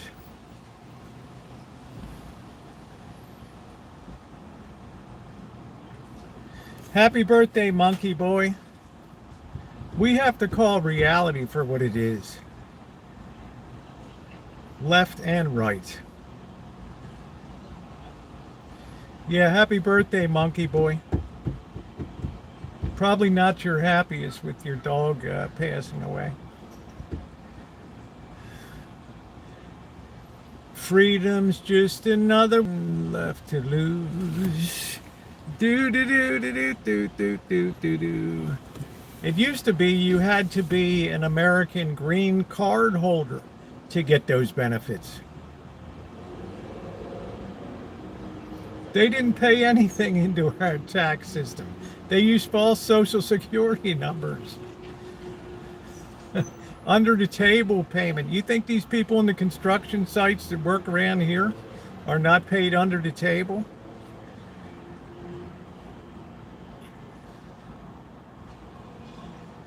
Where do you think all these identities that get stolen when AT&T gets, when AT&T has a data leak? It all gets sold to make up fake IDs, social security numbers, work permits, all of it. Bottom line, yeah, that was the idea. It's going to take illegals to maintain the balance of power. That's it. Now, is that a justification for throwing borders open?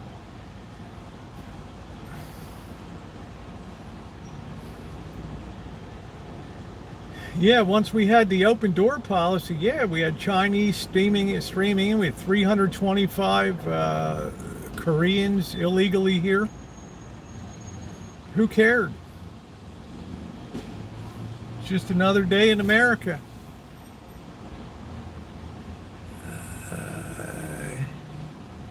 Yeah, they don't care about that. They need the money now, Buttercup baby. They need the money now. They want the money now. They don't care about ever collect. They're not going to be here. They're going to be back in their own country with the money that they repatriated and wire back home every week. They don't give a shit about Social Security benefits. They know they're not going to be here that long. I don't know how many immigrants are in your community, but my community is 80% immigrants. I know what goes on. I'm in the most Mexican neighborhood of anybody in here.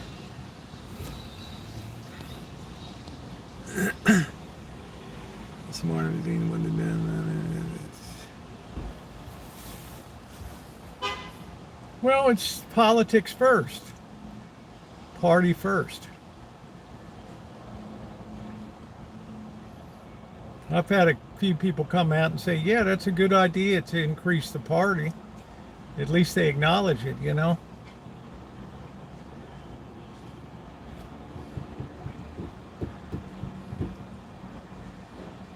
I'm not passing judgment on it. It's a political strategy. But it sure as hell made sense. And it cost this nation dearly. Now, why are they getting out? Because we have to open up those jobs. The company, the construction company that's building the EV battery operation at the Hyundai plant, yeah, they're going to have to hire real American workers in there. How you doing, North? Yeah, we hit everybody. Have you seen the damn 45 news? I don't know, Quirky. But Corky, I've been around long enough to know that it does not matter how much money you have in the bank. I have seen parties switch on a dime. When it starts to affect people's pocketbooks, yeah, you'll see a blue wave that's unprecedented. And that's a normal reaction. The doctor's office had to hire interpreters, yeah. Well, you no longer had to worry about integrating people into the country and learn to speak English. It's like, no, you have to alter your system to have Spanish language classes now. Which means this is the first immigrant group in the history of America that had to have, wasn't told to learn the language and integrate into the system.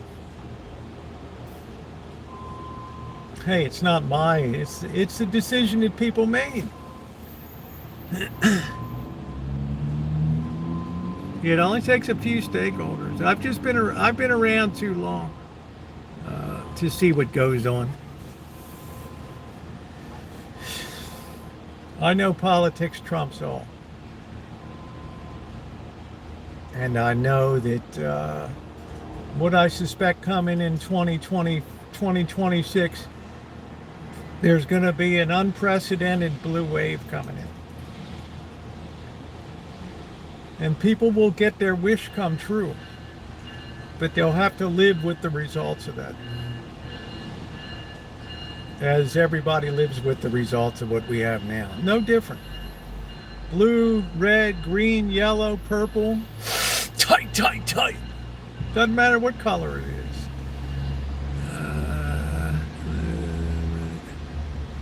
Michigan cops are putting a patch on their shoulder in Arabic, yeah. You know, I don't know what, I've been to Dearborn. I've spent time there. You can see my travel videos in Detroit. Dearborn, Chatilla Bakery, the biggest mosque in the United States. I got no ill will. But I'm saying when people start to come in, and France is finding this out in England now, when people come in with no intention to integrate, that have no caring or concern for the history or values of the nation that they want to immigrate to, you're going to have big problems. You're going to have huge problems. You're going to have people that don't want to be in a melting pot. People used to celebrate how, oh, we're all in the melting pot, we're all Americans first and foremost. No, now we're Muslim, we're this community. Viva Mexico. There's no more of integrating.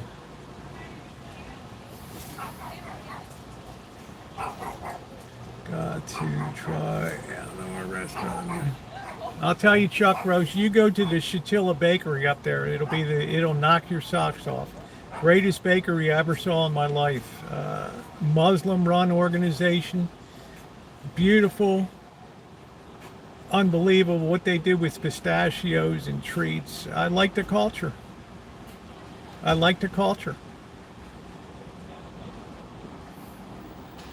But when you start to want to set yourself up as an independent nation within a nation, then that tells me you had no intent. You don't care about it.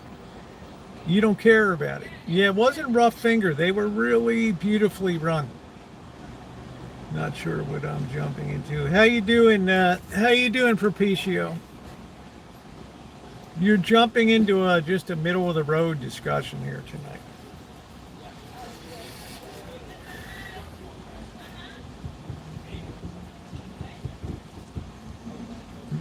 Oh, Chatilla Bakery is tremendous. I had great shawarmas up there. I loved it.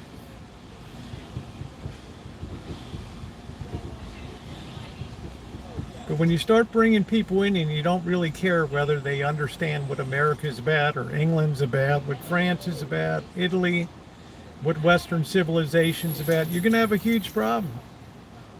And everybody's going to pay the price for that. You start to want to have your own, police forces, your own laws. I love jumping into the unknown.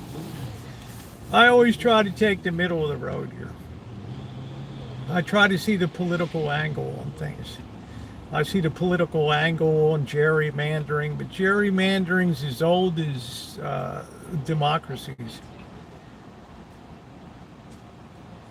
So I'm always used to people putting their finger on the scale from both sides. But I'm willing to call it out. They all got money that they're buying the ranch homes and they're making them 2-story palaces. Well, I guess we could call that the American dream then.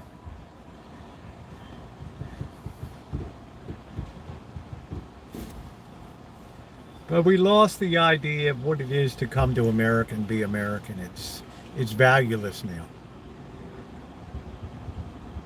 It doesn't mean there's no sweat and toil to get here. There's no coming in on that boat and looking at the Statue of Liberty and wow, our dreams finally came true. We're able to enter and can we get past the Ellis Island health check and Angel Island in San Francisco Bay? Oh, we made it through. Our dream has come true. They couldn't wait to pin an American flag on their lapel or their blouse. I don't have to debate about how we'll be billed. If I contribute, don't have. Oh, it's just on a credit card.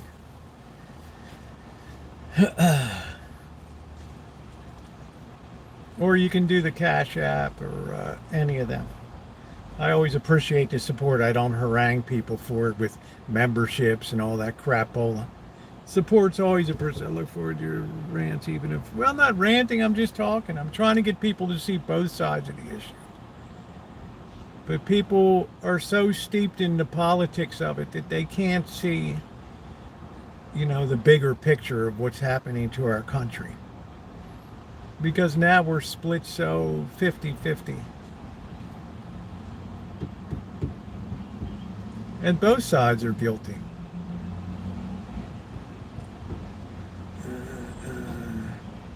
Yeah, thank you, Ma Rich. I appreciate it.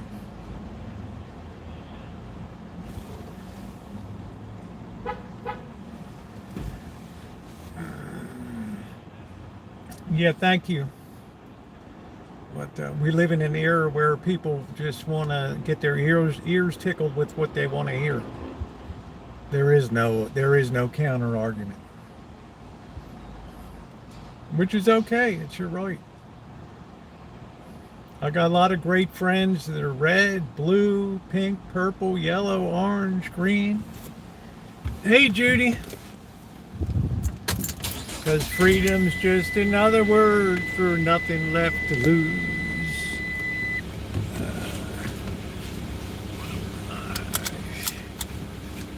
I love everybody that comes in here.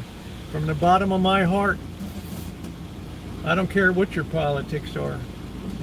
You're exercising your right as an American.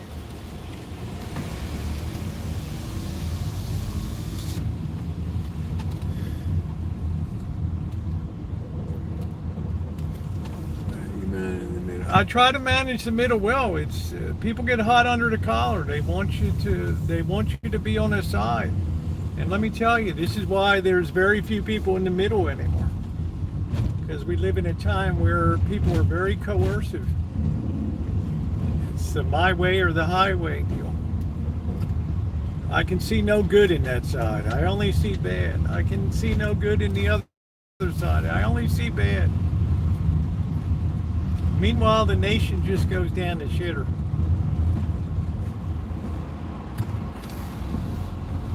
It's like, hey, let's all wake up.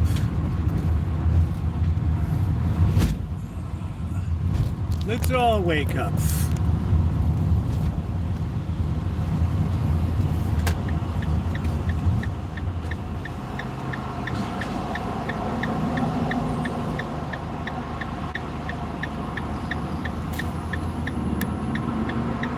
Oh, thank you, Ma Rich, and God bless you for taking care of your mom. That's one of the most beautiful things that you can do. We're going to need a lot of selfless people in the future. Because quite honestly, guys, the cost of independent care as the population ages out is going to be untenable. Many, many, many, many people are going to be on their own. They don't have the family support structure, the children, things, nothing really to fall back on.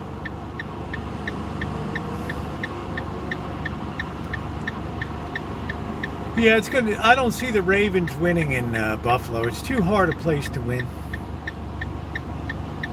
I told Kelly that it's impossible to win over there.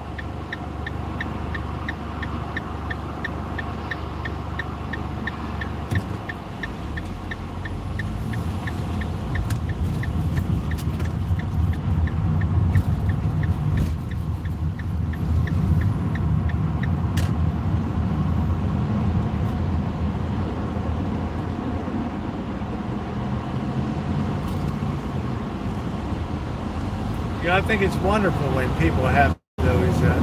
Patricia Wakefield took care of her mother for years. Saw her out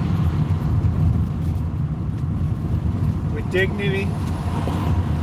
Yeah, she had some stressful nights. She would come in and unload a little bit, but you know, these are people I admire like crazy.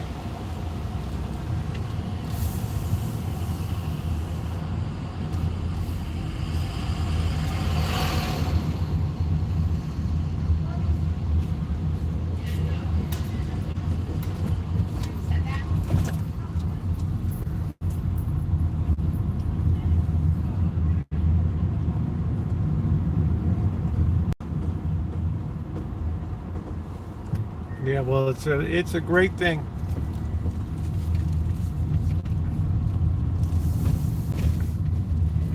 It's the definition of being honorable. We live in a society where less and less people want to be responsible. I just want to live my life. I don't like it. I'm just not feeling happy. I'm not feeling fulfilled as a person. I just, I need to find out who I am. Here's your divorce papers.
For me, it took writing a book to see how screwed up everything was.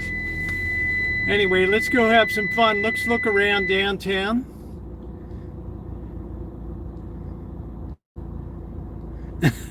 Chuck, you're cool. Yeah, I always give everybody the benefit of the doubt. My eyes are open. You know, I've had people before that just kind of troll me on stuff, and that's okay. It's going my way anyway, but that was fun. I try to do that. I love that stuff. It's like when a guy years ago was in at the Las Vegas cemetery. He's like, I want you to find my grandmother's grave. Of course, he was a friend of mine. I wasn't worried about it not being real, but it just made a great stream.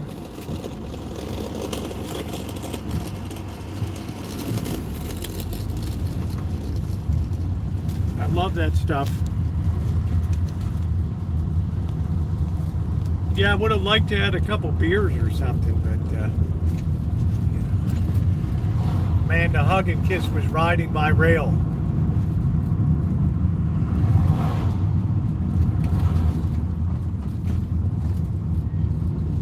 Like, oh, his mother already said his mother drinks too much, and you want to go pop a few beers. It's like when you were in Vegas walking around and they had the AA meeting at the church and the pastor came out. I said, what's going on, Pastor? Why are all these people here?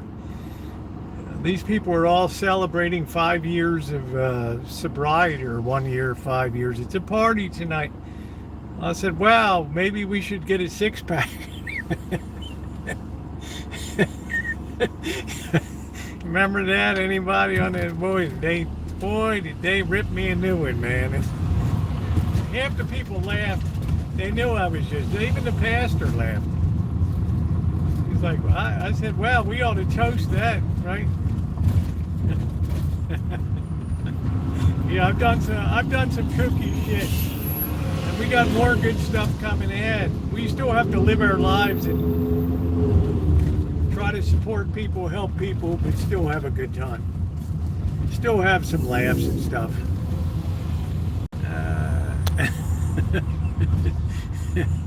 Yeah, that's it, Luminous. That's all I hear these days. I just didn't feel, I stopped feeling it. I don't know.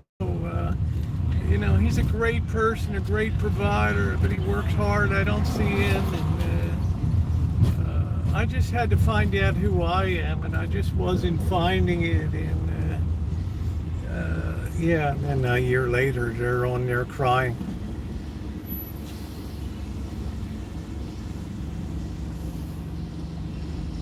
Yeah, we got an extra chair. Oh, yeah, the alien cockroaches. I'm just telling you what, man. This pastor laughed so hard. This big black guy. He's like, oh, man. You know, I couldn't have said that. That was pre-pandemic. I could not have said that with the wokes. People would have, you know, YouTube probably, somebody would have reported me. Dropped a dime on me, I would have gotten a strike or had the channel taken down. And those were the days we could still laugh a little bit, cut up. But then we got really serious. And America became a joyless nation.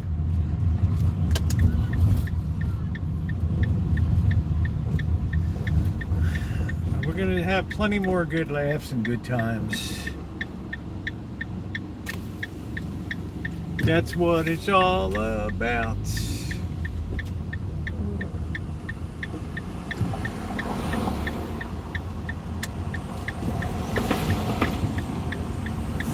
The library is closed. They're packing up from the library. The library is closed. I was at the library today.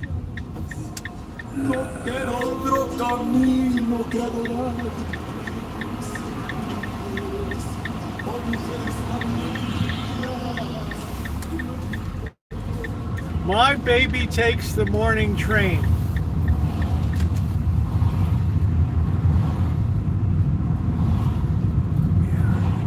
Have such a screwed up society. Everybody wants to lead. Nobody wants to be behind the lead sled dog.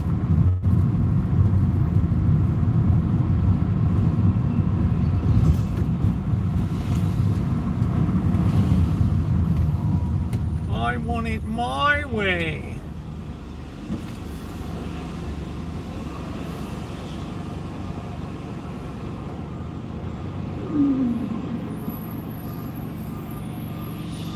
Maybe Monkey Boy will stay in chat a while tonight. Just pretend it's G Mangoes in the old days.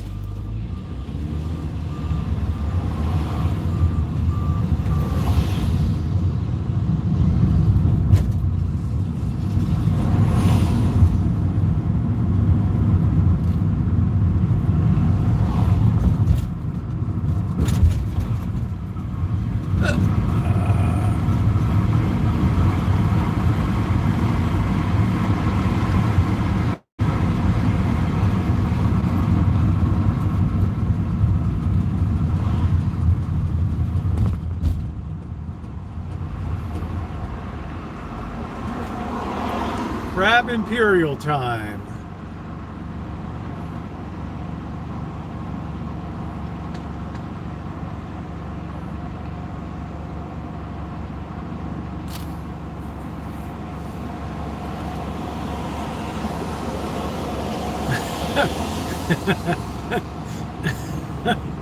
Oh, damn, Corky. Oh, shit, you're right. I'll have to spray her down. That's a good call. That's a good call.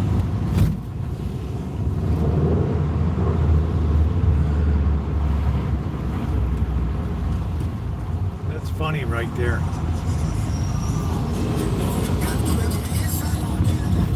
Anyway, this week we got cemeteries to go to. We're getting into the fall kickoff here. We're going to combine that with a little Sebastopol adventure out there. The Black Widow should be furious up there now. Yeah, the blood's still on the side. I figure nature will take it off.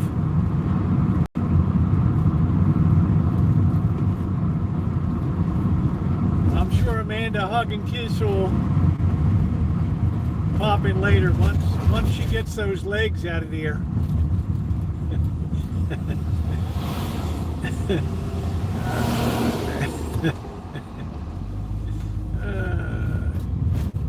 I don't know. I don't want to T.O.'s blood.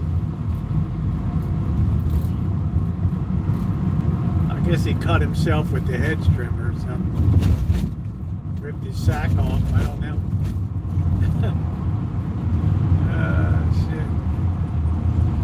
Let nature take its course, Buttercup baby. That's what I say. Let nature take its course. Yeah, it makes the van look more ghetto if you have a little blood on it. You wear that Oakland jersey, oh yeah. Athletics jersey, yeah. That gets some attention. That gets some attention.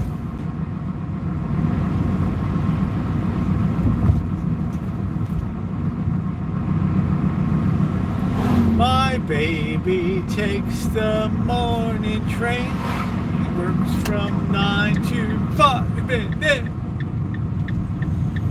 He sees Blackbird on the Rancho again. Do do do do do do do do do do do do. My baby gets smashed on a bicycle too.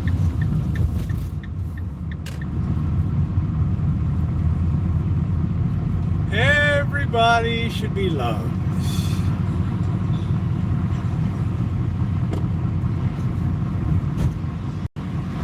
Jesus had many commandments, but people only want to follow some of them. And I get it. There's hard teachings there. As he said, if they hate you, just remember they hated me first. Nobody that's a true Christian ever says things that are like hard truths will not be tolerated. I want it my way.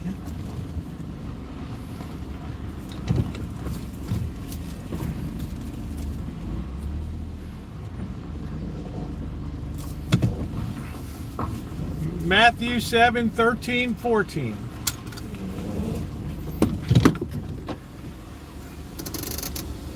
The That's all you need to know to get you on the straight and narrow from Jesus's mouth.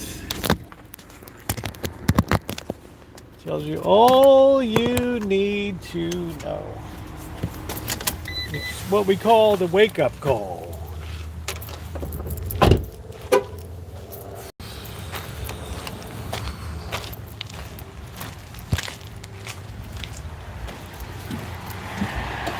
Yeah, it's going to be a hard go, you know, Kelly. Nothing is ever easy for the Ravens. They never get blown out, but they always lose on a hardball F-up. That's why I don't even watch the game. I know hardball is going to screw it up. Oh, no. Oh, no. Oh, no. The horror. The horror.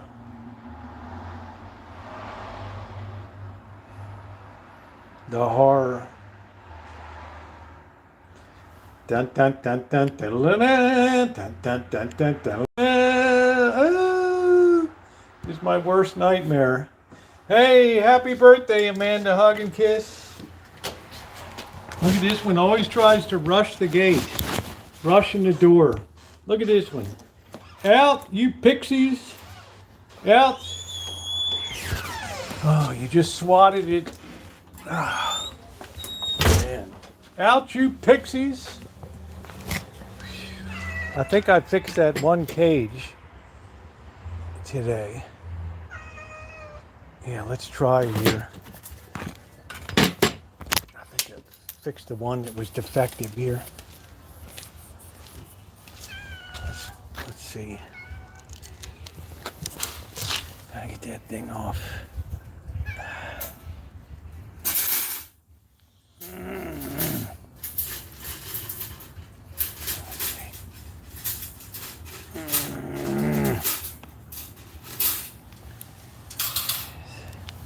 We're gonna put that thing up like this.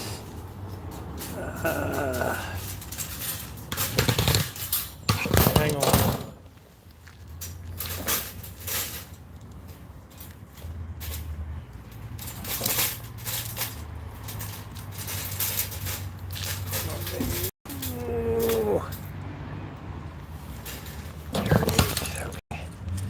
Watch this. Here it is. Step on the pad. Oh, yeah. Look at that. Cats are like, oh, that's interesting to see that. Like they're at the Smithsonian. Oh, that was interesting. Oh, early American mechanical devices. We love it. That's the sound of the men working on the train. I know you will eat. Got no problem with you going in. Let's wire this baby up so nobody gets hit.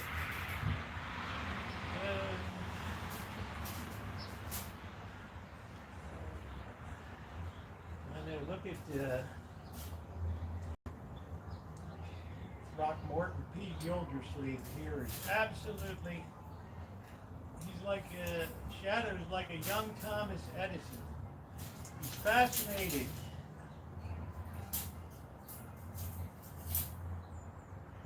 He's absolutely fascinated. He's like, I already took a ride in the other stuff. I don't know what that is, but I don't like it.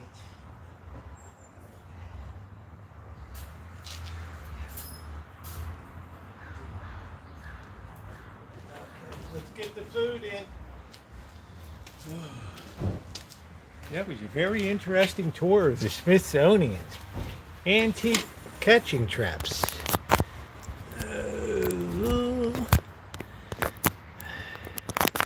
I could just drop that thing on Rosie, let me tell you. Bam.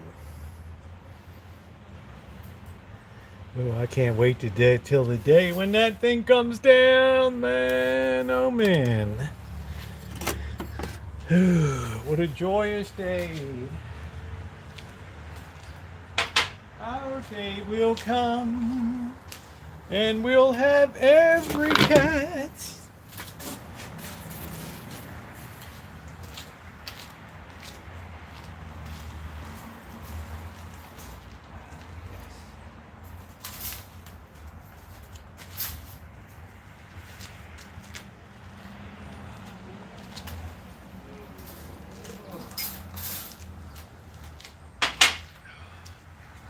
Deed will be done.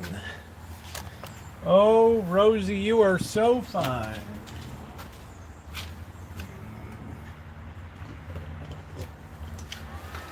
You are boss. We're having Imperial crab tonight. Crab Imperial. Let's see. Let's get the cats fed.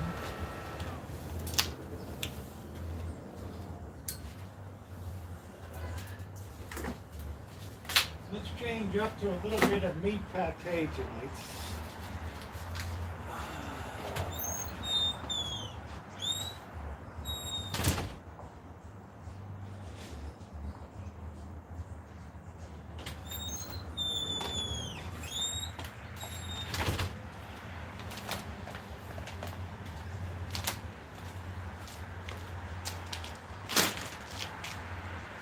Doing meat pate. Ooh, liver with joy juice. Ooh.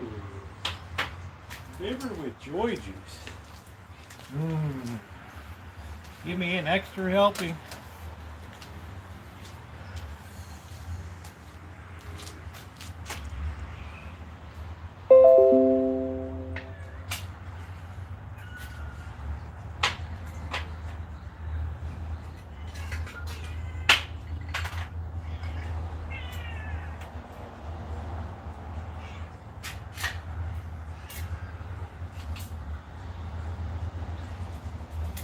Rosie, man, when they drop the hammer on you, I'm gonna get out the cognac and I'm gonna have my ass a party.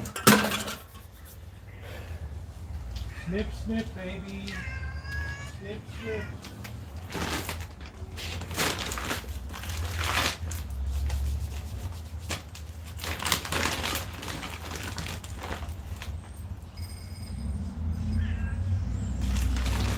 Snip, snip.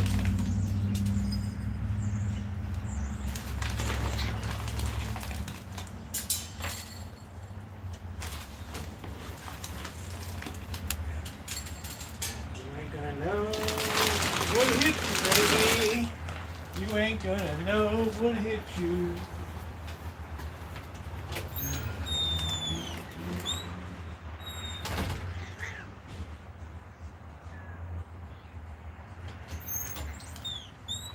Yeah, I think I'll do a YouTube short on that day.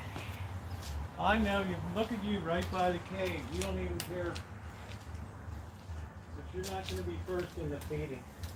All right. You're going to have to clear out a while. The beast. The beast. The beast. The beast.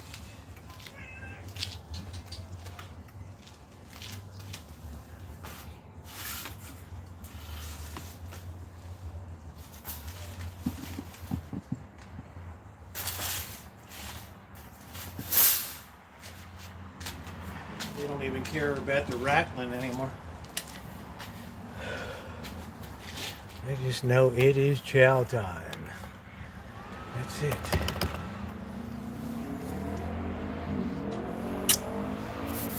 Yeah, they're so used to the cages now they could care less. That would be a beautiful double trap there, Rosie and Magic. That'd be like the ultimate.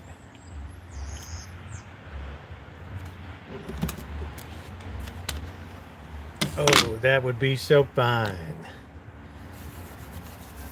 What's up, Nice? Yeah, the little panther. He's male. The black and white tuxedo is female.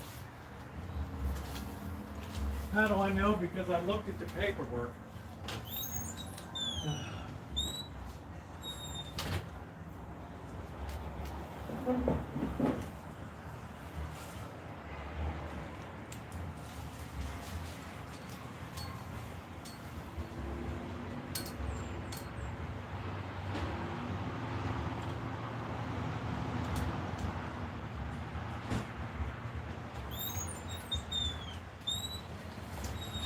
Yeah, they don't even care about the noise anymore or anything.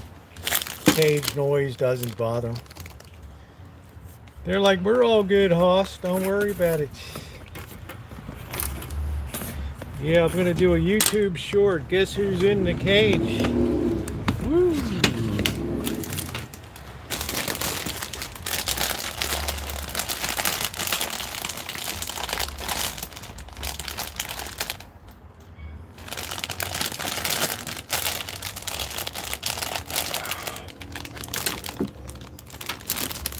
Oh, Shadow just crawls up on the window now when I'm eating in the kitchen.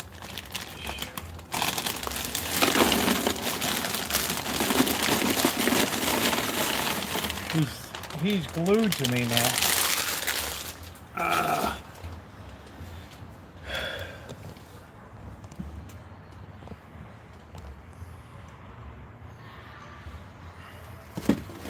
Yeah, they could care less about the cages, the noise, anything. They could care less. What are you doing, Skywalker? Are you gonna put your murder mitts into me tonight? Huh? Are you gonna put your murder mitts into me? You know you wanna. You got no sense of those murder mittens. Okay, Shadow's like, oh, here he is, it's peanut time. Yeah, you don't miss the trick, do you? You think just cut off? I don't know what the hell's going on with this thing. This goofy ass cord.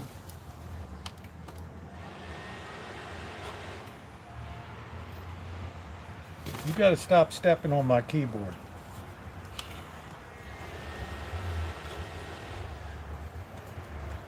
That's what you need to do. You're uncivilized and uncouth. That's what you are. You like beer?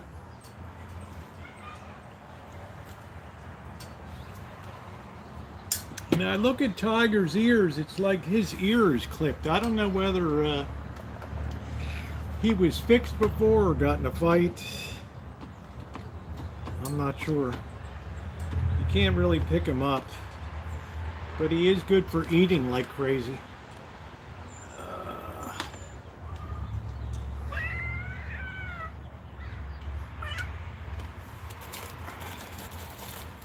You gotta stop stepping on the keyboard, alright? You don't have any manners at all.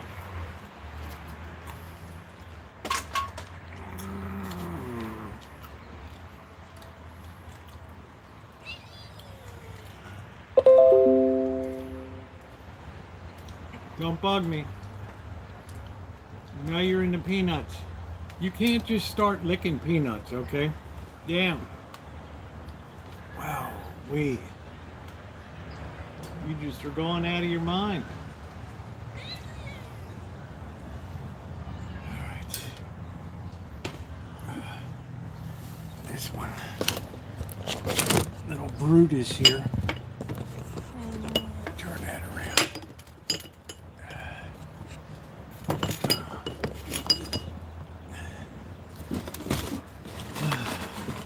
Brutus always knows when it's peanut time.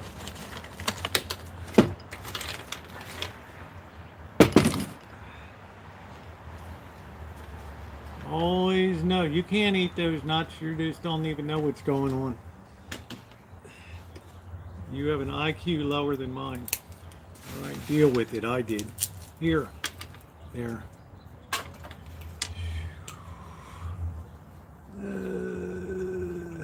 My peanuts. Oh, I love it. I don't know what the hell he has. Who even knows? Yeah, they got me.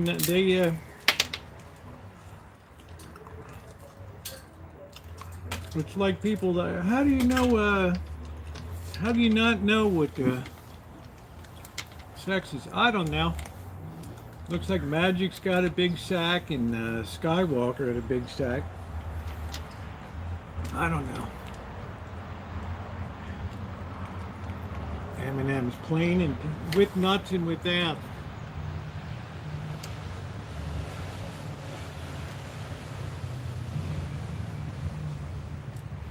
Let's get this size, the size here. Okay. Eggplant parmesan. I've had that before.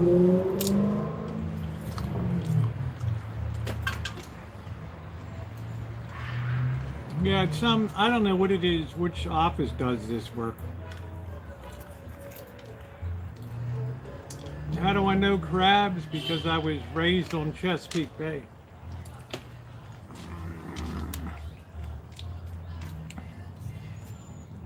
Most kids get a rattle when they're little to play with. We got crab mallets. Oh, the crabs, the females look like the Capitol Dome and the males look like the Washington Monument on the bottom.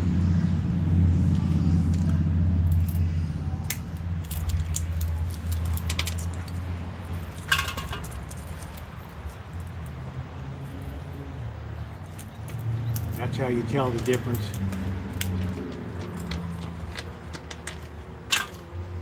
I try not to take females.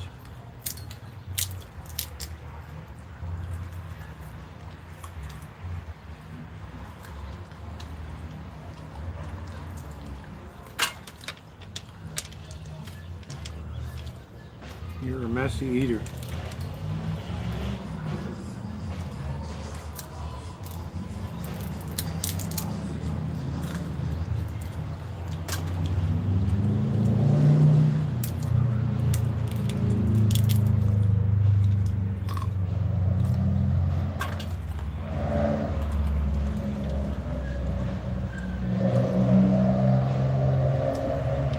Yeah, I don't know if they clip the same ear or what they do. Tiger's got a chunk of his ear gone. But it's been gone for a while.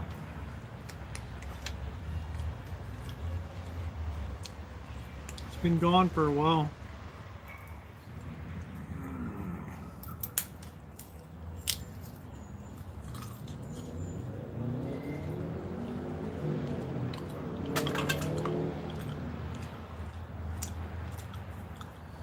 See, you have to wait till I open them. You try to do it yourself, you're licking, you're getting your germs all over my stuff here. There. Who serves who in this relationship? Yeah, they got some kind of chip in them.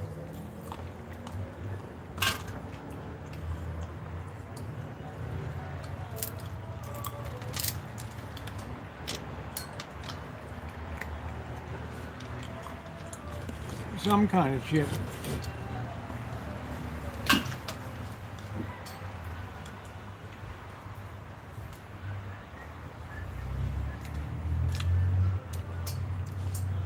I have everybody, I think it's going to be Tuesday night. Will be the next round.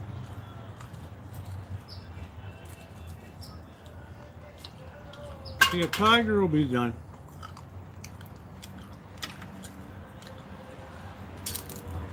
Wow, could you have some manners? You're the worst of the litter. The worst!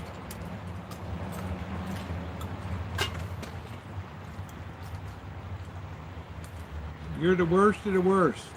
They say cats never go far.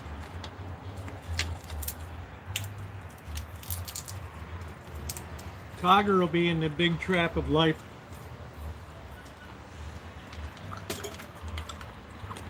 It's going to be a little harder with Karl Marx and that tribe.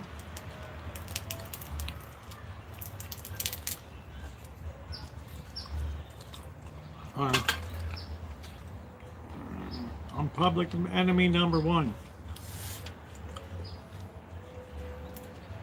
They say cats own you, you don't own cats. Here, help yourself.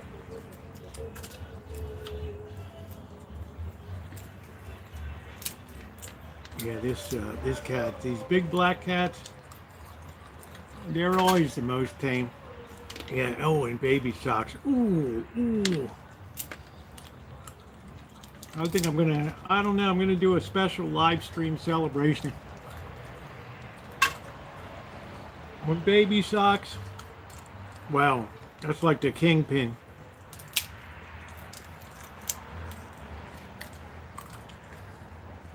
Hey, Joni. A limousine? A limit? What do you mean?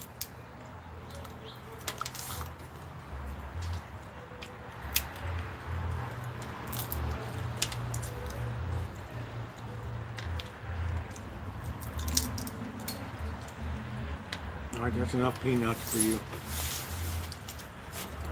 I know you like them. Crazy about them.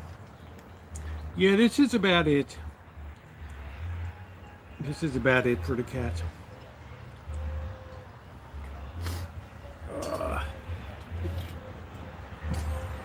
I don't know, doctor.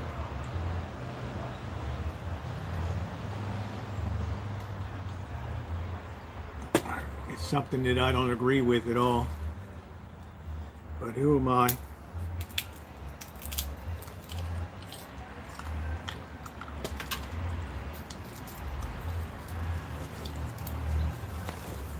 I don't like the idea of being a bully nation. We have a lot of accumulated goodwill for good stuff that we've done for the world. And I hope if this shit hits the fan, people will stick by us.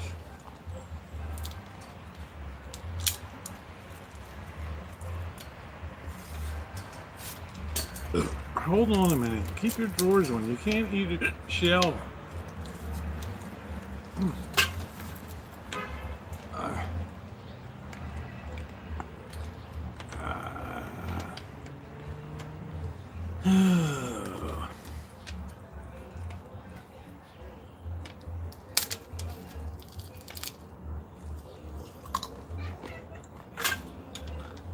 Goodwill is a very, very fragile thing. But sometimes you also have to stand up for yourself in trade and other things.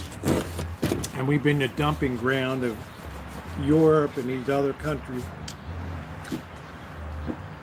So I'm all in favor of that. Yeah, well, I didn't like either Bush.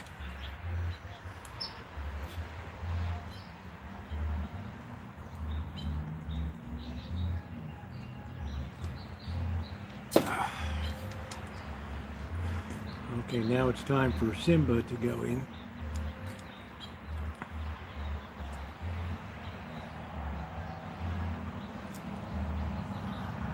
So we got the whole rotation going in.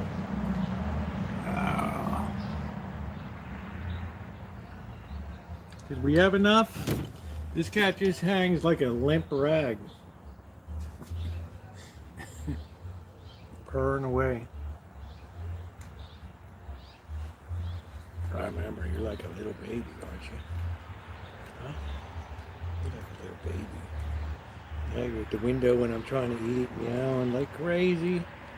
Yeah? Cutting up with all the girls. Hmm? They don't like you. They got a target on their back. Oh. Oh, man.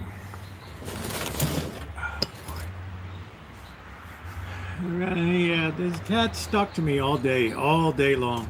No matter what I'm doing. I'm in the shop working. I'm just right there. Just glued to me. You know, kids and animals, they're crazy about me. Girls, animals, you know, what can I do? It's like Paulie and Goodfellas. What do I know about a restaurant? What do I know, huh? Man, we were ordering cases of liquor and shit. Oh, shit.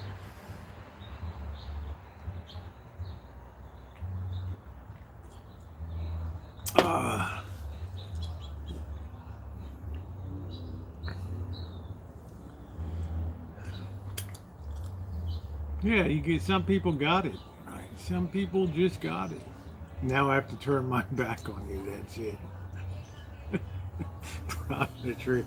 I just love that Goodfellas was so good. The cinematography, and you know, nobody talked to Paulie. He's there eating his hot dog.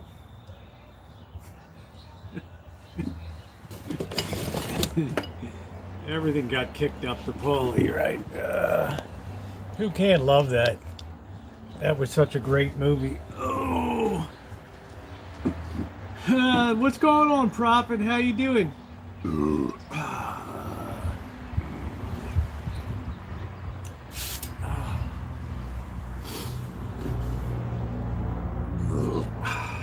Maybe it's my demeanor, Amanda. Hug and kiss.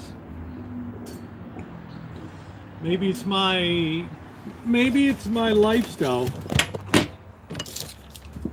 Surrounded with all this luxury old cooler sitting around, and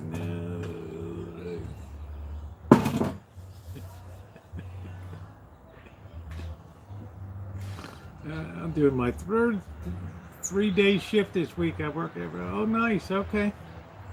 Kavorka. Dr. Kevorkian. Okay, everybody's chowing down. Everybody's happy. See how orderly things are? I have good looks too, Amanda Hug and Kiss. And the lifestyle. I could keep you in a lifestyle that you're unaccustomed to. You would be laughing all the time here. And let me tell you, women like to laugh.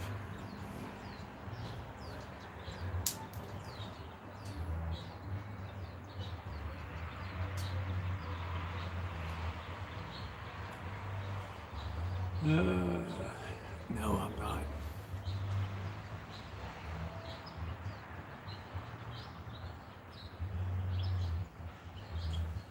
Yeah, I always was happy I put the green and cream on, and I haven't seen Dory Lynn since I did the paint job. Yeah, I never had a problem getting a date. Yeah, they laugh until every I don't know, doctor. I'm not. It's a little better than that.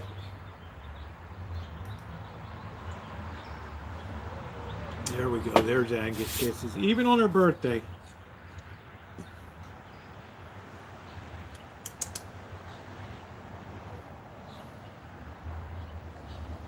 I'm waiting for Chairman Meow to exert herself. It's funny, all the female cats have, male names. Well, it's about the way they act, so why not? Yeah, who needs lifestyle? You'd be in a lap of luxury here, Amanda Hug and Kiss. You got the whole property to muck around. You want to get an orange off the tree, you just go grab it. Peaches, plums, pears, cherries, apples. Yeah, birthdays don't mean so much.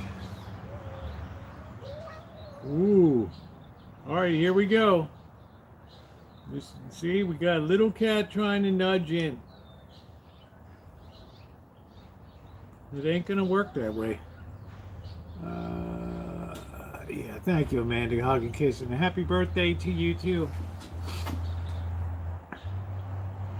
No one's ever gonna refresh themselves and never return.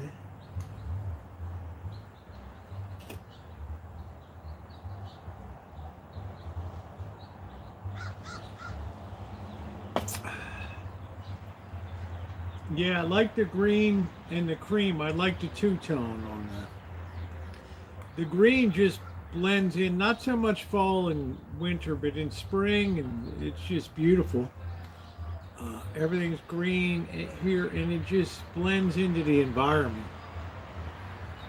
People have always said, Rosie, you're like an environmentalist before, naturo-environmentalist, before it was the in thing. I know. You never let them order lobster. Skywalker, is your belly full? Ooh, I'm so full. I ate so well. I'm the boss of the whole wagon train here. I tell the ladies to move and they move. Do do do do do do do do do. Wagon train. Are we gonna nip fingers again and do a little bite, huh? And get those murder mittens up there, hmm? Oh yeah, like that. Hmm? Your ear is clipped. Your sack is dropped. That's what you are. You're a sack dropper. It's very. I have a very calm feeding methodology here. It's beautiful. No big trouble. We had a little bit last night. It was getting a little bit testy last night. But we got that stuff smoothed over. It was starting to get a little fractious, but I brought it under control again.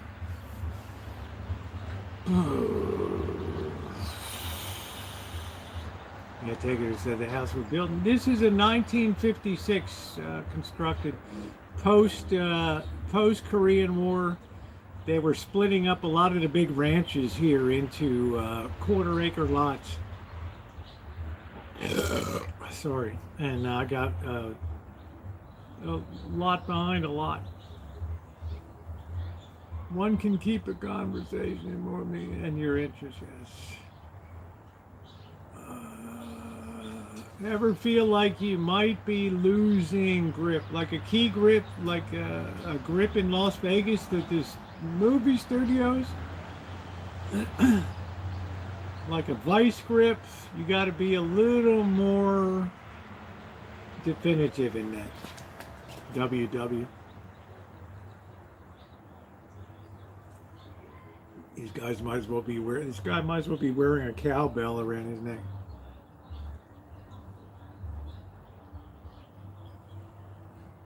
WW returns like a bad penny. Yeah, all kinds of motor parts buried in the back. I got Australian coins out of the ground. It was crazy. Absolutely crazy. All right, let me see here what we're going to need to get set up here. Let's open up another window.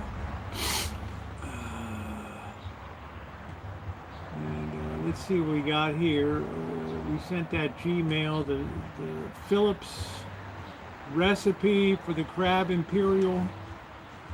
Let's see. Oh, nice. Where's the recipe? There it is. Classic crab Imperial recipe, Phillips Seafood Restaurant. I work for Shirley Phillips.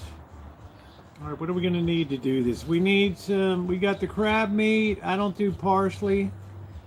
I don't do lemon juice. 1 egg. We need a teaspoon of Old Bay, Worcestershire sauce, Hellman's mayonnaise. You put the topping on that too. I think I'm going to pass on the topping. So we're just going to do it up. Then you top it with a little bit of cheddar cheese. All right, let's get what we need here. Let's wash our hands.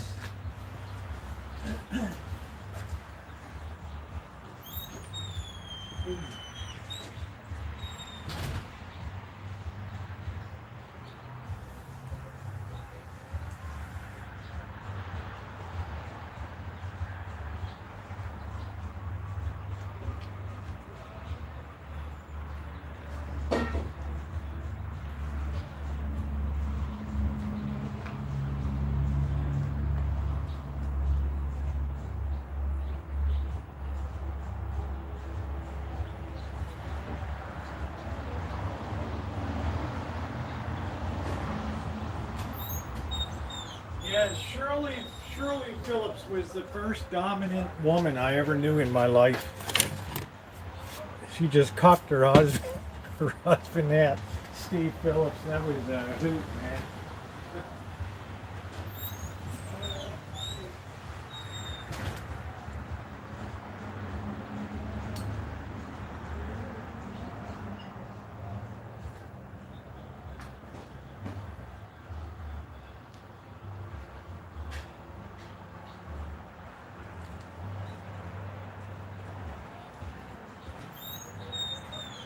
course, Phillips would have never been the company that it was if she hadn't have done it.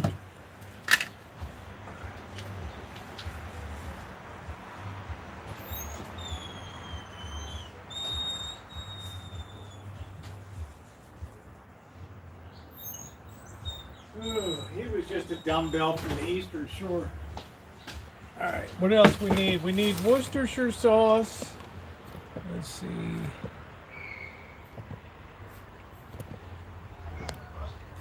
You tell him to get the hell out of the kitchen. They had 5 kitchens in that restaurant. 5.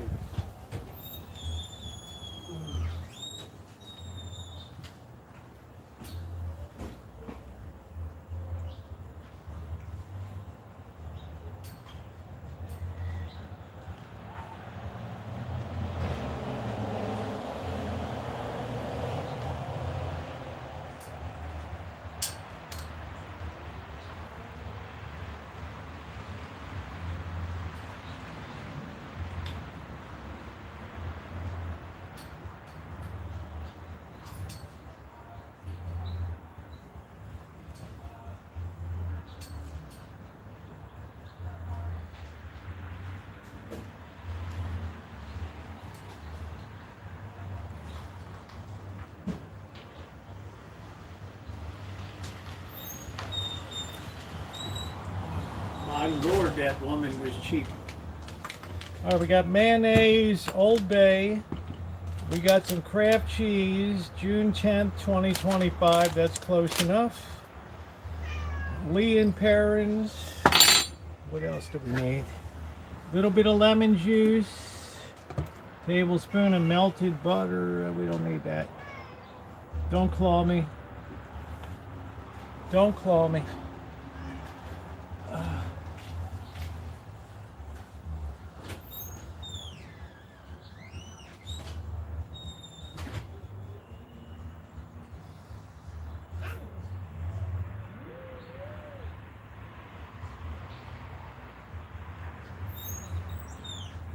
You really want to whip this up good. Before you want to fold in the crab meat. You don't want to be rough with it. Or else it becomes very stringy and very fine. Yeah, so the old lady was something. Where's Worcester sauce? Worcestershire sauce. So we need, what do we need? 3 ounces of Hellmann's.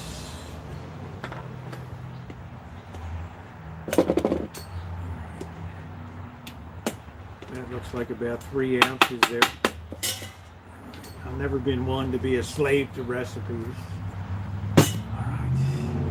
We need some Old Bay. This is the real key. What do we need? She calls it Phillips seafood seasoning. What a joke. She took Old Bay and just repackaged it. That's what she did. Oh, she was cheap. Let's put the heat on over at the broiler.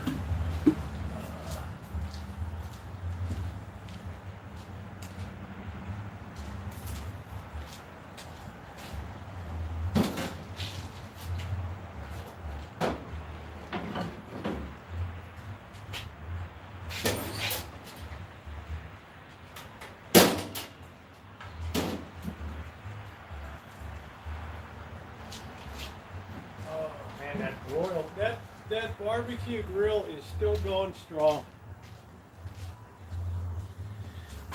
Now, what else are you going to need? Get the hell out of here. Wow, you just caused my spoon to go down, you dick. Get out of here. All right, we're going to put a little bit of lemon juice. I don't really like lemon juice too much. Okay, we're going to get the Worcestershire. We got an egg. Did we get the egg yet? Yeah, there it is.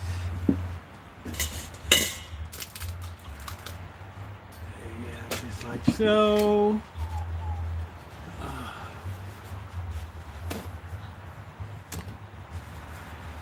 And where's our Worcestershire sauce? We want a teaspoon of that. There we go. Now we're going to mix this together really well until it's ultra smooth. It's like being back in Philip's kitchen. Hi, Shirley Phillips coming. The old hag's coming. How we doing, boys? Hi, Mrs. Phillips. Don't you look lovely today? I love that ensemble. Get the hell out of here. Taste it. We need a bit more Old Bay.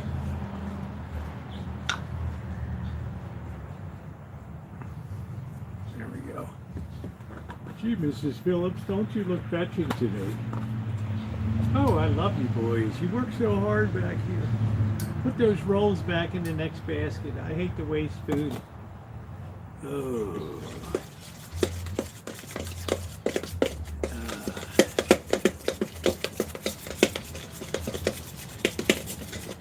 Yes, Mrs. Phillips. And don't call my husband Steve. Oh, that's got it. Now look, here's the key.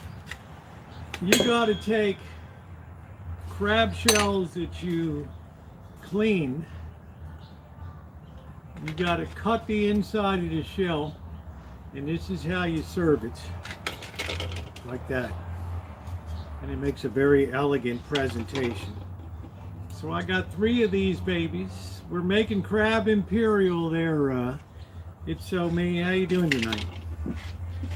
This is the part you've got to be gentle. Yeah, nice to see you, Sandra.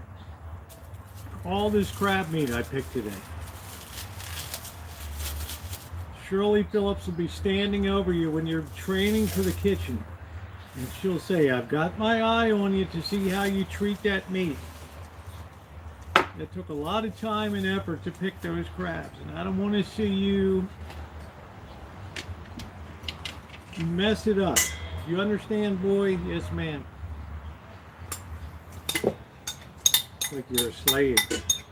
All right, there goes all the crab meat that we picked. Now we're going to very carefully fold that into that. Just like so. We're not going to break anything up. Nobody gets hurt.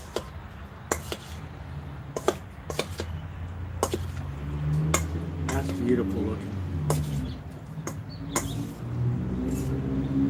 It's really beautiful. Beautiful. Now we're going to spoon it into our shells here. And let me tell you, you're eating the top of the line in Maryland cooking when you have crab Imperial. They'll be knocking down your door. Oh, you guys having crab Imperial? Gee, Mrs. Cleaver. Do you think I might stay for dinner tonight? Gee, Eddie, you were just here. No, Mrs. Cleaver, but on account of my mom can't cook like you. Oh, Eddie. There we go. There's the second one there. And this makes a really beautiful, beautiful presentation. Eddie, doesn't your mother cook for you? Well, gee, Mrs. Cleaver, not like you do. And my, that's a very fetching ensemble you have on today. New pearls, Mrs. Cleaver? Oh, Eddie, you're such a schmoozer. I know. You're going to make some woman a very unhappy husband. All right, there we go. That's the way she should look. Now you have 3 beautiful shells, and you can just work that around just like so. All right. Then we're going to top that with a little bit of cheese from June.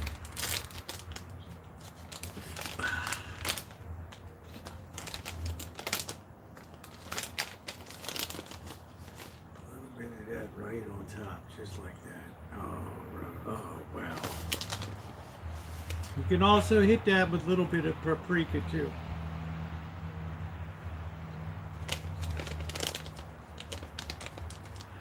You did a nice job on that. What's your name? And what's your number? We always had a number. 442. What are you doing out here? Hi, Mrs. Phillips. You got to go out of the warehouse and unload the Simplot potato for French fries. He used to call me, yeah, secret sat crab stuff. That's it. Yeah, but it's a very elegant dish. So what we want to do is we're going to let that heat up a little bit over there, and we're going to put them into the oven. They would really put these in the broiler.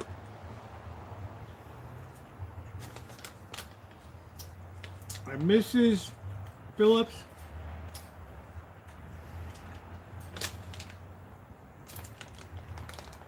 she was always happy when they ordered crab Imperial because that was top of the line. Top of the line. It's like that was what we call the menu topper. That and crab Norfolk was another one there. We're going to let that settle in a little bit. We want to make sure that that goes through the whole shell so you get a good even disbursement. And then you eat it right out of the shell. It's really good. Really good. And we're going to put it in and get this really fired up really, really well.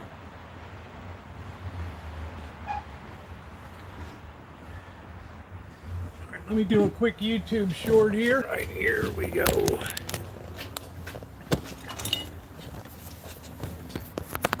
I'm going to stick these on the barbecue grill now. We need about 10 minutes initially.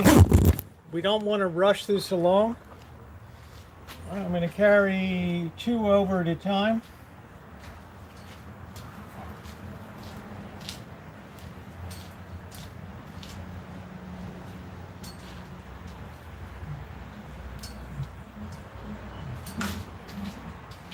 We're going to put the third one in.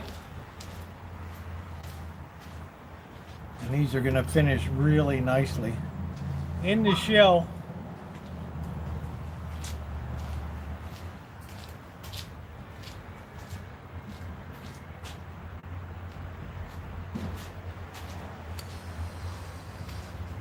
You can also serve them up in a ramekin. That's another nice way to do it. I'm going to clean off a little bit or else the yellow jackets will be going crazy here.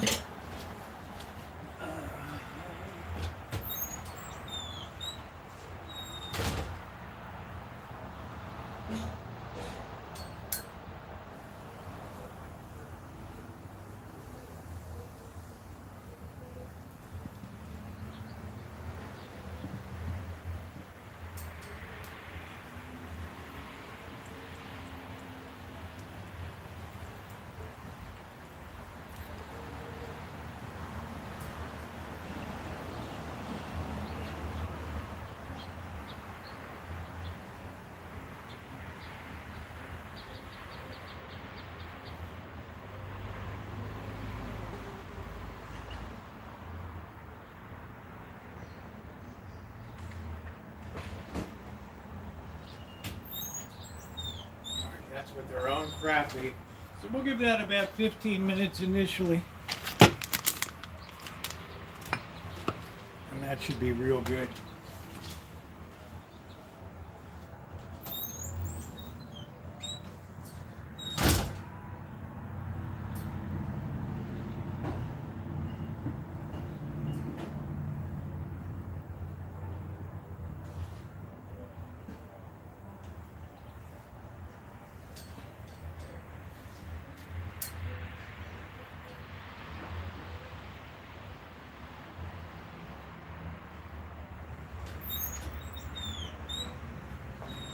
Yeah, heads up, boys. Here comes the old hag. But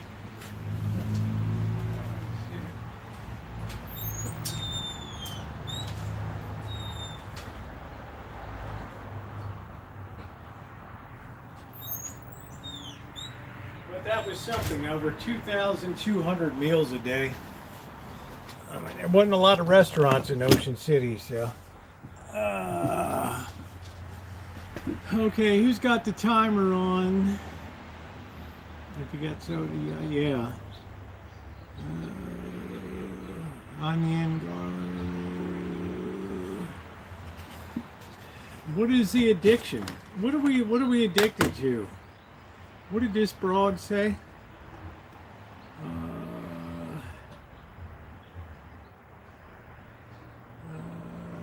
What did she say?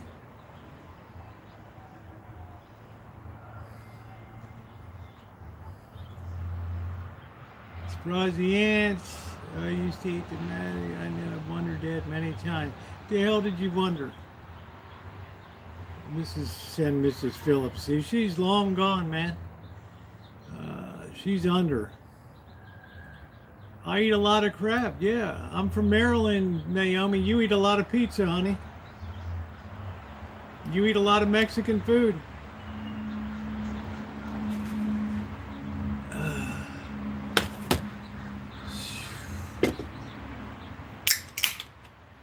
I forget where my roots are.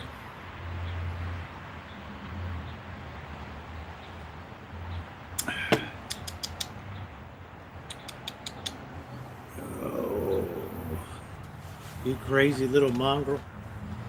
What's the average price for a one bedroom? About $2,000 a month.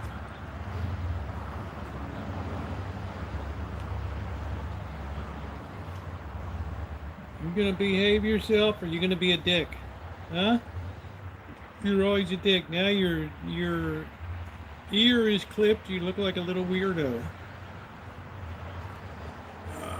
Yeah, I'm saying cheeseburgers. When's the last time you saw me have a cheeseburger? It's just awful. We like what we like. Mexican food, spaghetti and meatballs, Stofers. I'm from Alabama. How about some squirrel and dumplings? I'm down for it.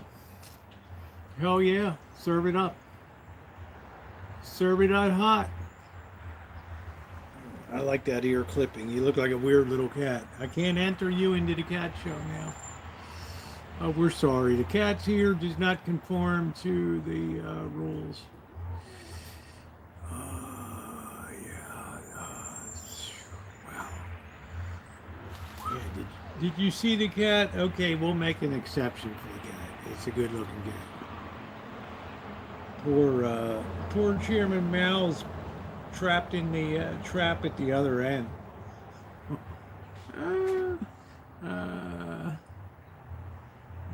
Hurts my chest, no heavy carbs. I just can't eat all those carbs. You don't see me eat many carbs. It's supposed to be 15 minutes. That oven's gonna take a while to come up. That egg is gonna help that set really firm in there. Well, Naomi, I can't help it, baby. I was raised on Chesapeake Bay, which is the seafood capital of the East Coast. Full moon is about to rise here. Good times. Ain't we lucky we got 'em. You are where you were raised. All about the crab. We were always out there on the Hanover Street Bridge in the Ghetto with all the heavy metals and shit in the polluted harbor, dropping crab traps with chicken down and catching rats coming up in them. The rats would go underwater to get in there and get that chicken. We'd close those traps up and here comes the rats. That's real ghetto. Yeah, you guys don't see me eat many carbs.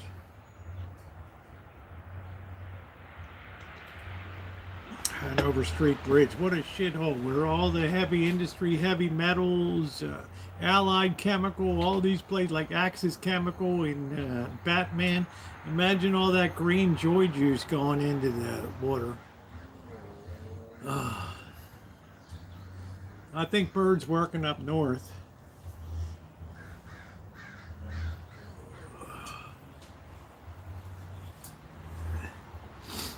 Tasting. I mean, they would swim underwater to get to that chicken in those traps. Oh, they knew what the story was. We pull that up, the sides would come up, and here comes the rats. And then people in cars on top of the bridge surface, they're freaking out because there's rats running around. Just us, folks. Hi.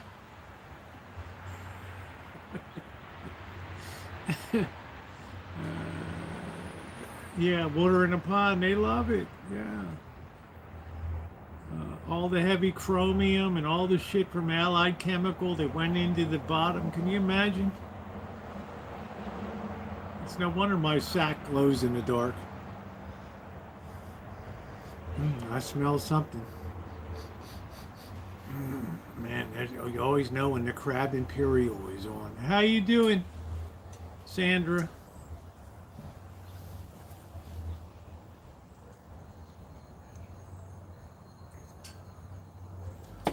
Yeah. I'm trying to cut down that Rosie chicken broth, the great instrument. I'll tell you, I'd like to have my soup for breakfast. It's really nice to have soup for breakfast. Really nice. Hey, Tiger. Tiger, you really look like a slob these days. Can't you pull yourself together, huh? Tiger. Yeah, I don't know if your ear was clipped or what. I don't know. Were you already done? Yeah, I think Tiger's been fixed. It's the right ear's clipped. Is that the one that they clip as you're looking forward, the right ear? As you're looking at the cat, it's the left ear.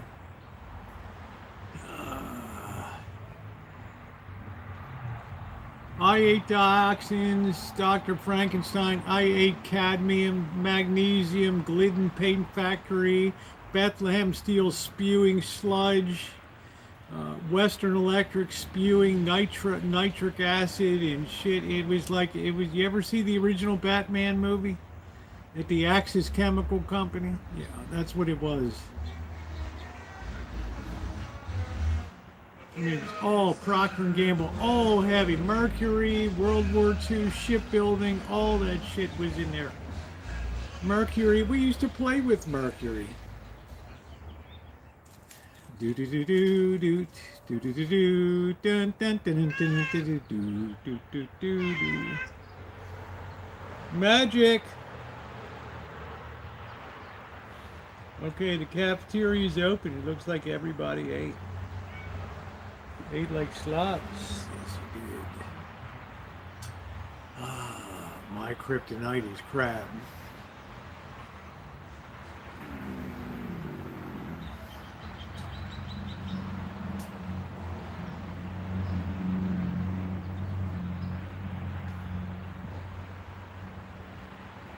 Yeah, if you ate a lot of rabbit, that's good.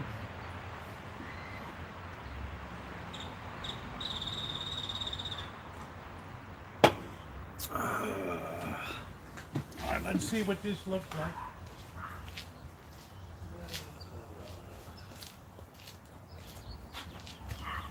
Ooh, they're starting to set really well. They're bubbling over a little bit. We want to get them nice and brown. Give me about 5 minutes. They're looking good. They are looking good.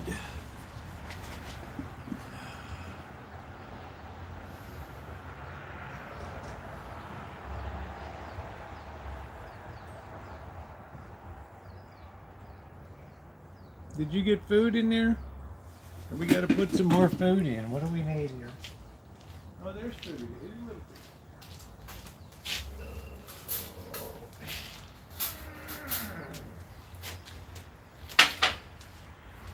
Gotta keep that food coming. Gotta keep on grooving. Gotta keep on moving. Do, do, do, do, do. We gotta keep on.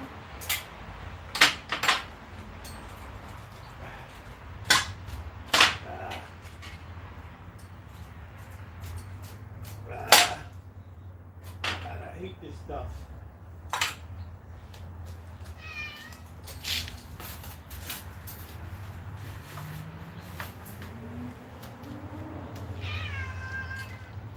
You have to wait your turn, Tiger, before you come in for seconds. Yeah. Well, Henry was a great pickup from the Tennessee Titans, right? But it ain't over till it's over, and let me tell you, I've seen Buffalo Bills pull a rabbit out of their ass many times.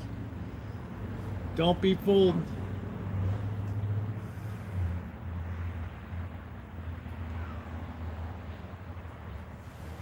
This cat ain't coming in for a second round. Slop.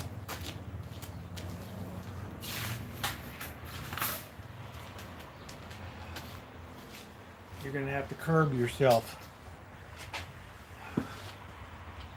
You eat too much. Look at you just hanging like a dope. Huh? Like a big dope. Look at this, like a rag doll. What are you doing? Huh? I gotta keep you out of there so the other cats can eat. You're gonna be the biggest slobber out of here. All you do is just hang. Look at this.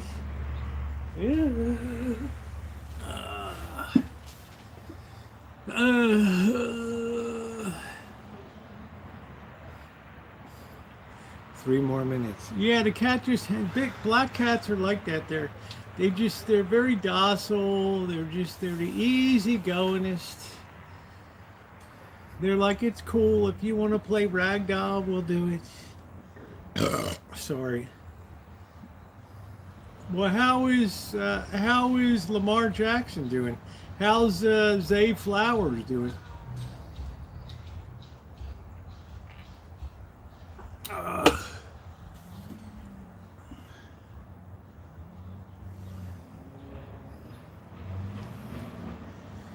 Ooh.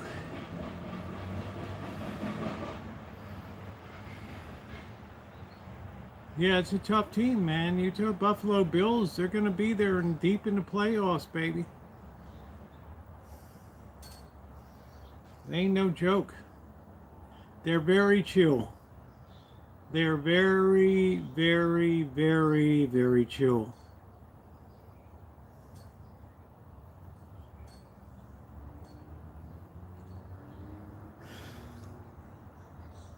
We're going to get our plate out and get our fork ready to go.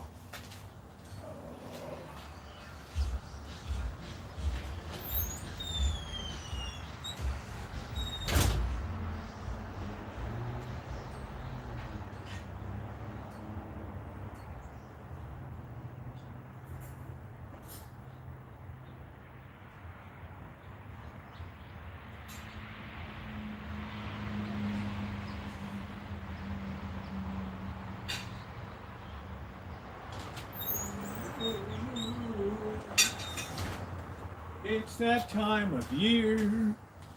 Do do do do do do do.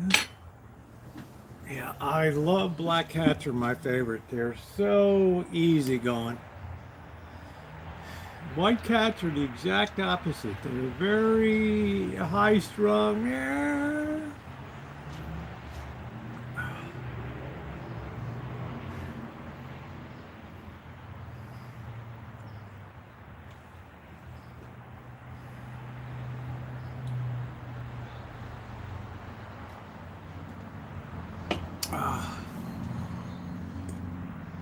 We're getting ready to pull this out, and we're going to do another YouTube short just to finish it up. Let me take a quick look over here.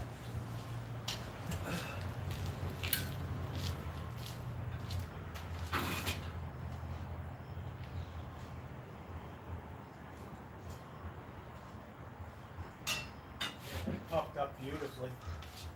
The whole thing rises nicely. We still need a couple more minutes. Some people would finish it up with a butane torch.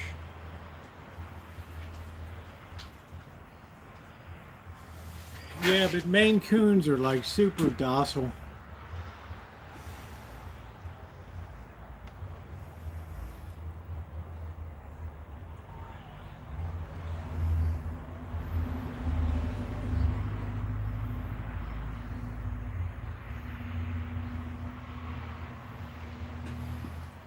Yeah, we're gonna go 2 more minutes, Angus Kisses.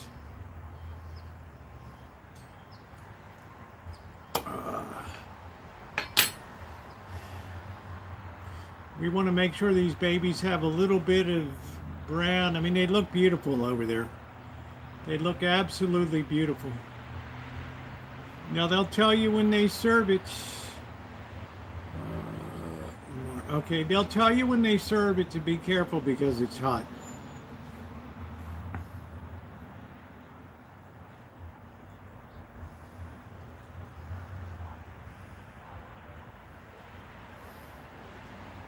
Yeah, tell me, Kelly, has Harbaugh done any dumb shit yet?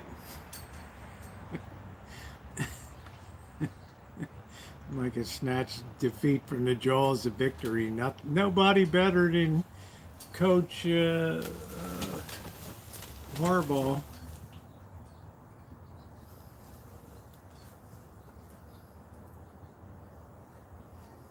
You gotta keep on. Doot, doot, doot, doot, doot. Gotta keep on moving, gotta keep on grooving. Doot, doot, doot, doot, doot. One car for flowers, what does that mean? One catch?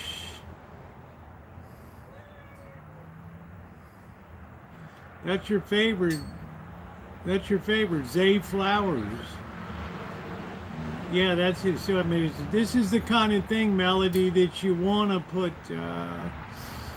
You definitely want to put a little torch to it. Flacco did pretty good with the Jets today. They didn't win, but I don't know who he's with now.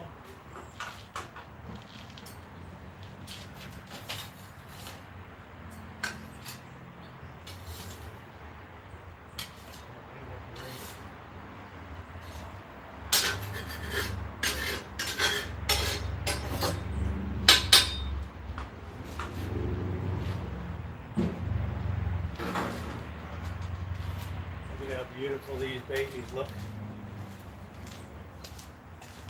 Just beautiful. All perfectly puffed. They're just fantastic.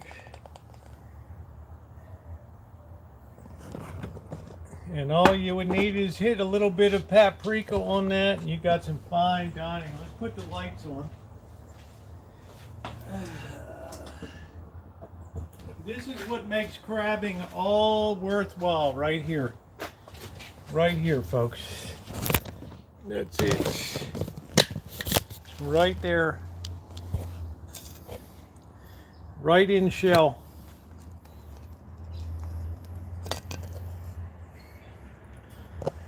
All right, stand by. Okay, there we go. Ooh. Let's try it out here. Yeah, you eat a lot of pizza, Naomi. I don't eat much pizza. You're always ordering pizza, or... All right, here we go.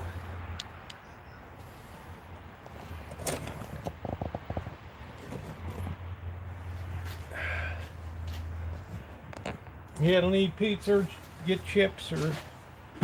Yeah, I did the oven parts. Makes it nice. In the name of the Father, and the Son, and the Holy Spirit, amen. Bless us, O Lord, and these thy gifts which are about to receive from thy bounty through Christ our Lord, amen. And may all the souls of the faithfully departed rest in peace, amen. Father, Son, Holy Spirit, amen. Okay, guys, let's give it a try. This is the way it would come out to you. It would be piled high on there. Look at the way that just comes out, all flaky,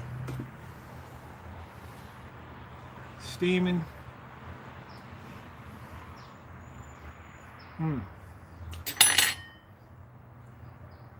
Wow. Wow.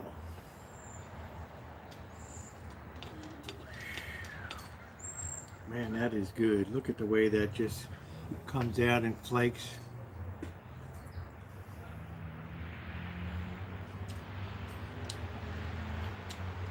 That's bringing a little bit of Maryland to the California coast. Right there, folks. Big chunks of meat.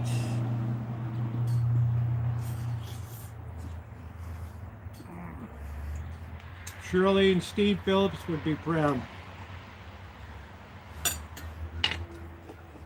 But man, Shirley Phillips was cheap. Don't get it twisted. Yeah, you don't use breadcrumbs in this. This is all like almost solid meat. That's why it's an expensive dish, because it uses a lot of crab meat here. You want to pick the meat very carefully for shells, just to make sure.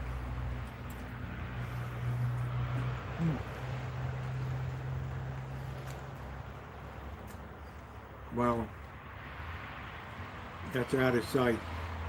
Easy to eat, very elegant right out of the shell too. It's Amanda Hug and Kiss oriented. Now, sometimes they would use these fake scallop shells to put it into.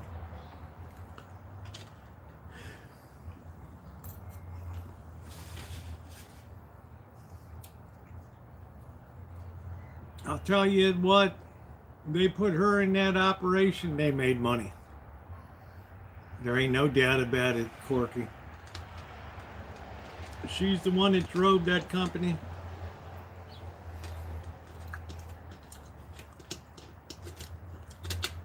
Steve Phillips was like a figurehead.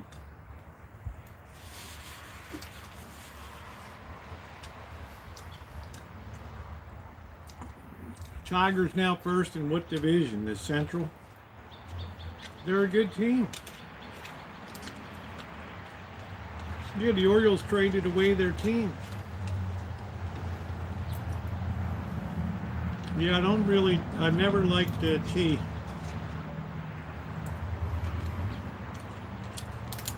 I'm gonna let the cats enjoy.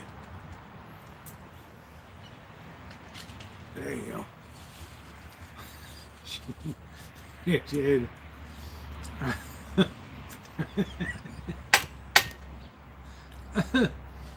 Oh man.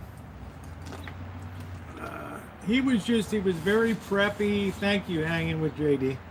He was very preppy. He always had like his eyes odd shirt on. He'd be walking through. Hell, he was cool. He'd come over, talk to you. Yeah, how's it going? And, guys, I'm giving you a heads up. My wife's coming up in about 10 minutes for an inspection. Thanks a lot. Man, look at that. What a chunk of goodness. Steamy.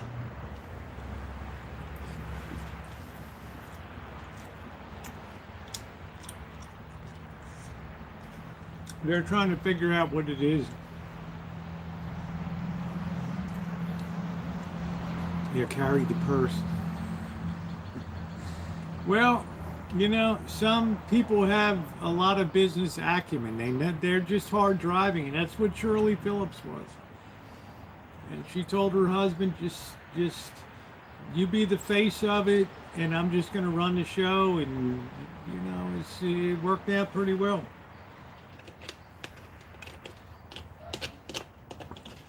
For a couple of hillbillies from the Eastern Shore, I'd say, yeah, it worked out pretty good for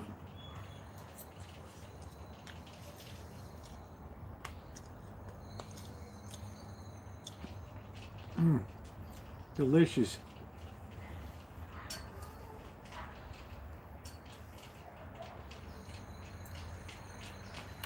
Steve he would golf a lot. He would be the meet and greet guy for the organization. And you need a guy like that in marketing.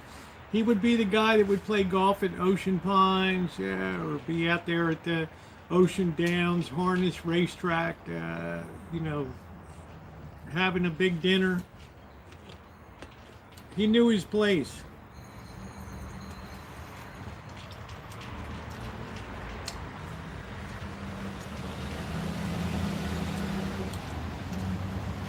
But that place had 5 kitchens, 3 downstairs and 2 upstairs, full kitchens. Man, come 4 o'clock in the afternoon, we would be full blast till 11 p.m. Then they would serve a really shitty, like chicken patties or some crap. You had to be on their meal plan. Yeah, they were good partners. but she wore the pants in that operation.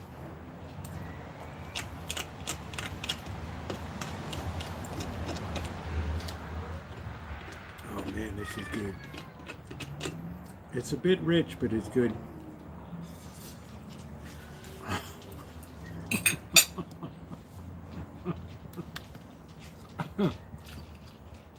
Pacers and trotters there, Corky. Yeah, nothing better than being in this coffee on the beach at Ocean Downs. That would be it.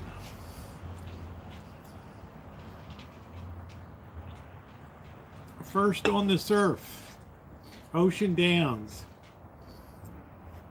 Berlin, Maryland.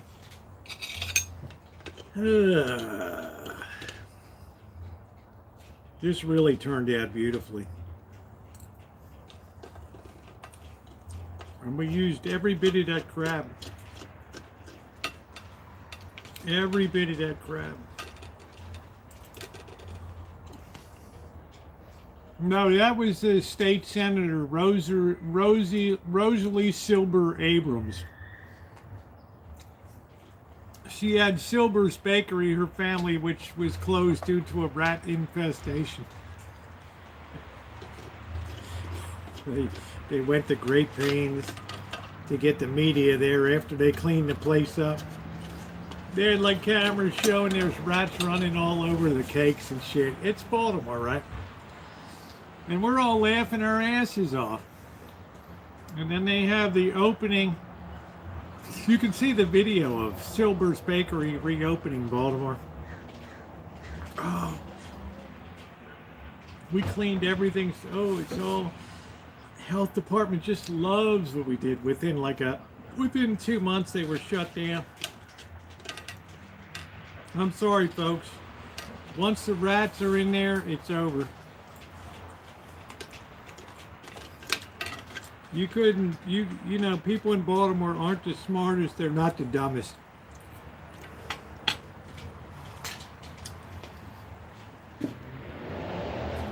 And they were just like, oh, hell no. All they could see was that video camera, all that footage of rats running over the cakes. And that was it. That was the end of Silber's Bakery. That was it. That was all she wrote. All right, let's polish off this last one here.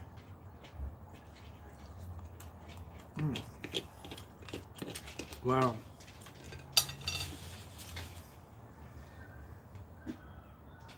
Yeah, they're on there, the news, eyewitness news. Yeah, let's go down to Silber's Bakery. Yeah, Frank, tell us what's going on. Well, they're really proud today, Jerry. They reopened Silber's Bakery. There was a line outside. Yeah, like the villa. Oh, there's a line outside. They're really happy that the customers are going to be coming back, and everybody's happy to see them. Within a month or so, they're done. They're gone. That's it. Good evening. Tonight, Silber's Bakery, the subject of a rodent infestation and attempted to come back, has closed its doors tonight. After 103 years in downtown Baltimore, the doors are locked.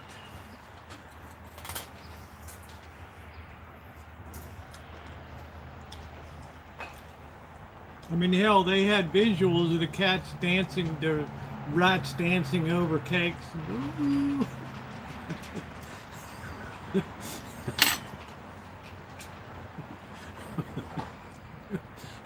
Ain't nobody, that was the end of it, man. You can look at that video, the old video, and that was it. That was the end of the line. It's Silber. It was a nice Jewish family. Rosalie Silber Abrams.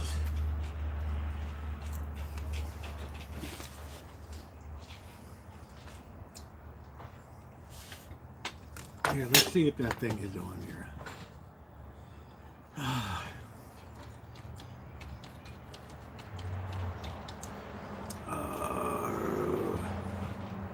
Silber's Bakery, Baltimore. Baltimore, Maryland. Let's see what we got.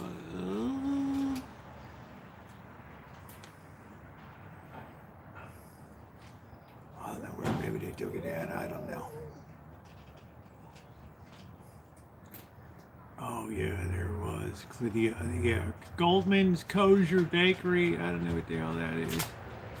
I don't know what that is.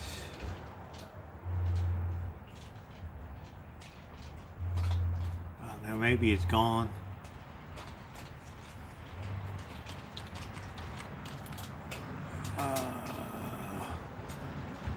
Yeah, I guess they took it down. I don't know.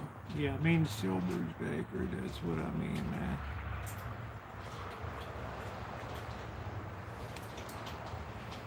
That was it. We're open, Balmer. Yeah, I guess that's it. I don't know. I guess they took it down. Bad for business. Lexington Market to reopen after rat found on bakery treats. Yeah, okay. Yeah. It was just a tradition, and everything we ate was rat infested. We ate more rat feces down there than any other city in America.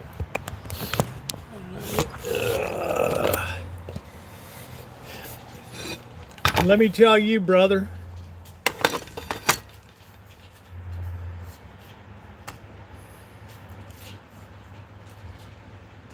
Surprised when they got to the entrance of Lexington Market to find it closed. Many of them looking for one thing, like this family from California. We are stopping through Baltimore today to have your famous crab cakes at the Lexington Market. But apparently we're not having crab cakes at the Lexington Market. Working hand in hand with our third-party pest control company. We're working with our merchants, and we're working with Baltimore City Health Department to make sure that we are looking at everything. We're working with Baltimore City Health Department. The market opened Friday morning at 6, but out of an abundance of caution, shut its doors voluntarily at 11:30. Thursday, a rat was found tasting the treats inside the Buttercup Bakery display case. Minutes after seeing the video, the health department shut it down. Serving the entire market, East Market Hall, which is where that stall was located. They're coming back today and this afternoon throughout the evening to do some additional, just making sure, looking through every little nook and cranny, because we really want to make sure that we have a handle on this situation. You don't come back from that. The market also met with its 80 merchants. That's the oldest indoor market in America. Nancy Devine says she had 500 crab cakes ready to go for one of the busiest days of the week here. She had to turn people away and send employees home. She's not sure closing the whole market was the way to go. You ought to see my video I did from there. We get a mouse in our house. We don't leave the house. Right. We take care of the mouse. Yeah, right. You took good care of it. It had premium dining right there, baby. Premium dining right there. Here's another good one. So this is the entry. An employee at Baked in Baltimore walked into the bakery Tuesday morning and found absolute destruction. Someone smashed through the office window, ransacked the entire place, ripped registers out, destroyed the bakery case, and a lot more. You wonder why I left Baltimore. But more importantly, it's a violation of trust. There's nothing here, right? We make cake. How far are you going to get in life from stealing from a bakery? The suspects did get away with money and possibly destroyed co-owner April Richardson's plans to get 10,000 orders out by Thanksgiving. The retail and manufacturing location in Northwest Baltimore produces all kinds of sweets, including the extremely popular DC sweet potato cake, known nationwide that was and it, sold man. along with other They're company long products gone. at Wegmans, Safeway, Nordstrom, Long Starbucks, gone, baby. and Right. Let's see this one.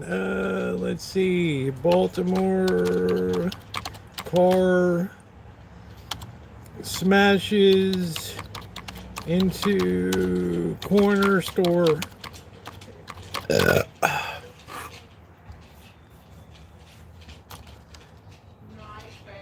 This went viral all over the internet. Where is that? I don't know where the hell it is. They probably took it down. There's so many cars crashing and they don't know what the hell to do.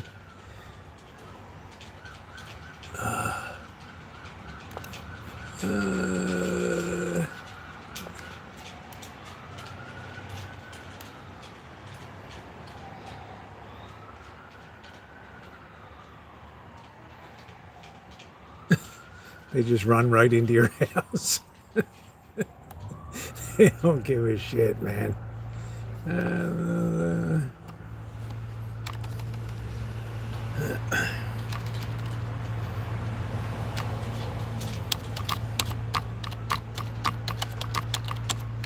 You wonder, people always say, why did you leave Baltimore, man? When are you Blackbird gonna go back? Here we go. Here we go.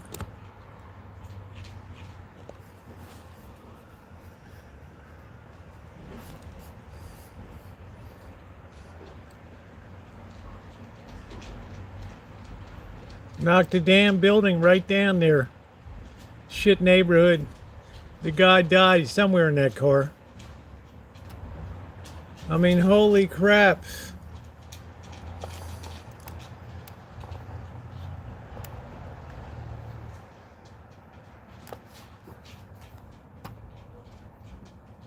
Stolen car chase in Baltimore came to a terrifying end when the driver crashed into a building, and then that building came crumbling down, killing one person. A warning, this video may be very tough to watch. Surveillance video did capture the frightening collision and the collapse as the bricks whole rained damn down. building came down. Officers rushed to Cops the are area like, let me see your moments after hands. the impact. They had to dig through the debris to arrest the driver and pull everyone out of the cars. A man who was walking on the sidewalk at the time was killed when... Yes, you guys don't even know what the hell a ghetto is. Out here in California, people complain you got no idea what the hell it is, man.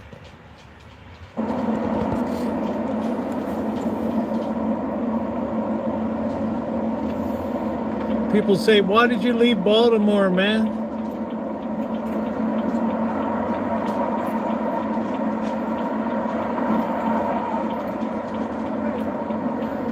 It was just one huge ghetto. It's lucky I got out alive.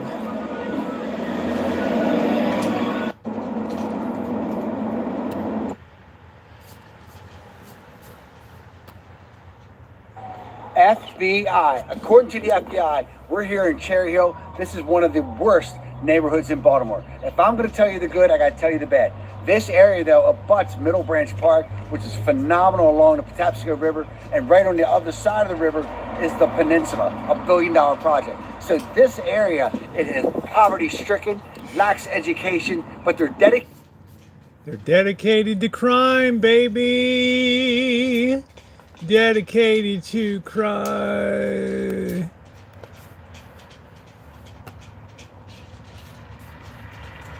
Here we are. That's why I left right there.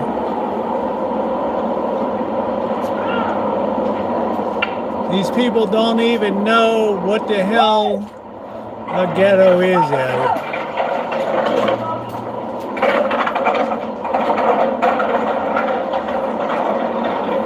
That's why I left.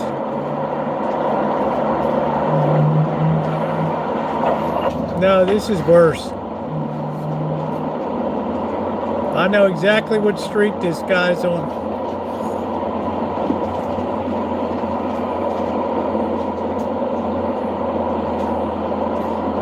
I wouldn't even be alive today. 1998. Look at these houses. They're all. This is where you can get a dollar house. Blackbird and I can fix it up right there. Look at that. You'll never make it out alive. You will never make it out alive. You will die.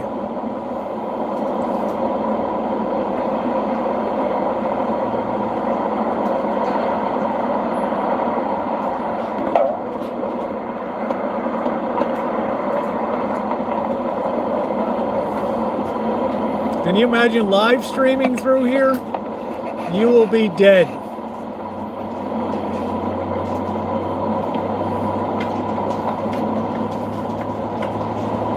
You come up to a gang of guys on the corner, it's gonna be bad. This is what ghettos look like. There's nothing in Oakland or LA that's even remotely comparable to this shit. Nothing.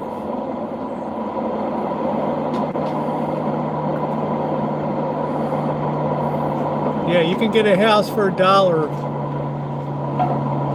Baltimore's famous for row houses.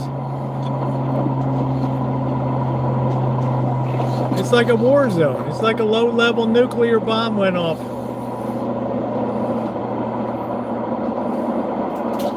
All the little bodegas.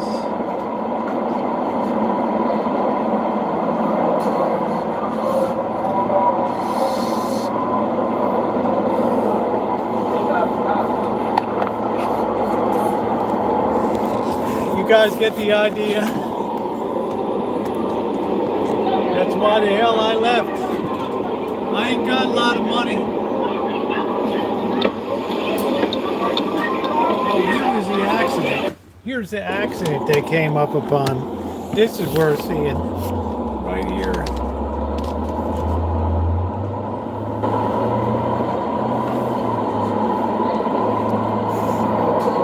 Watch this.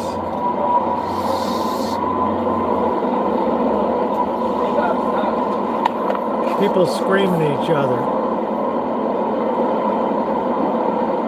There's the accident.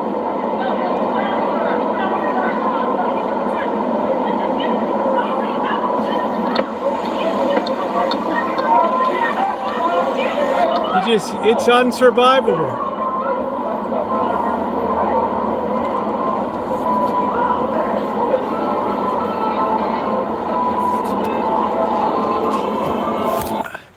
It is absolutely unsurvivable. Right there. That was worth the copyright thing on it, because I'm telling you guys. Yeah. Let me go ahead and demonetize this video.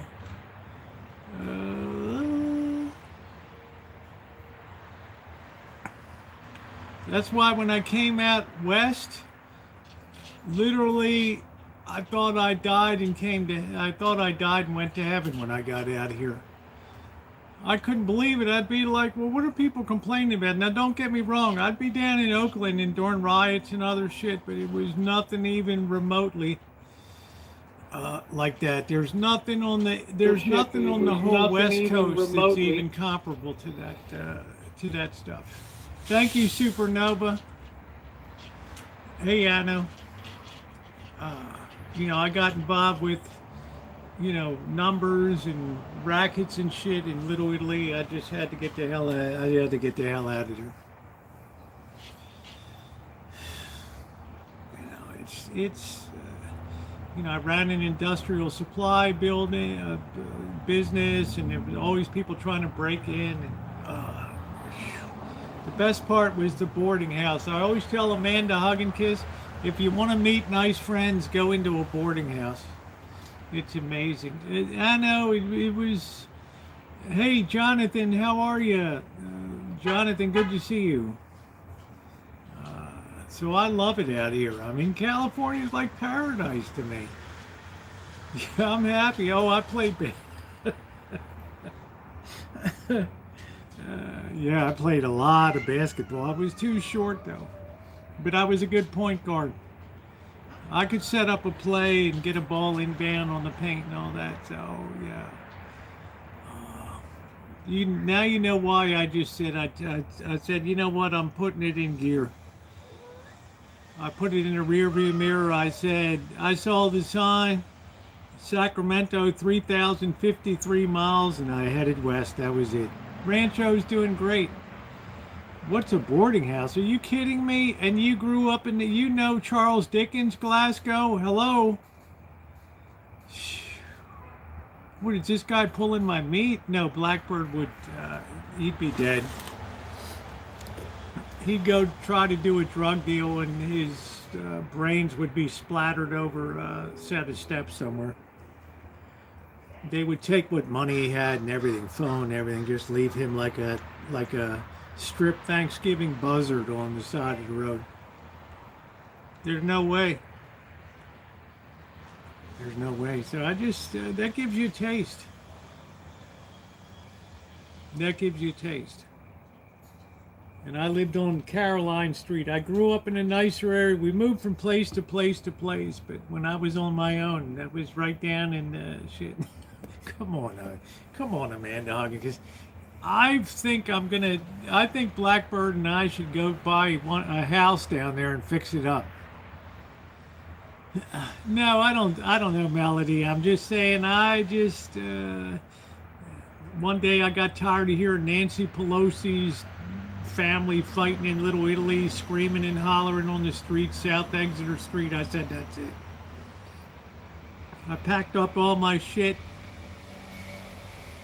said goodbye to the D'Alessandro, the DeLomo brothers there, and I said, you know what, boys, I'm heading west. Heading west.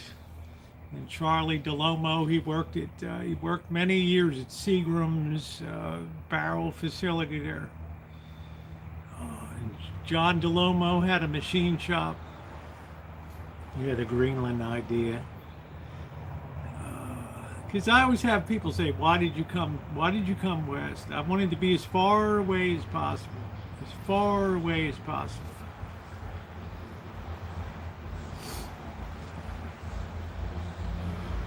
Yeah, and I got involved in some bad shit anyway, so I'm not saying I had a target on my back.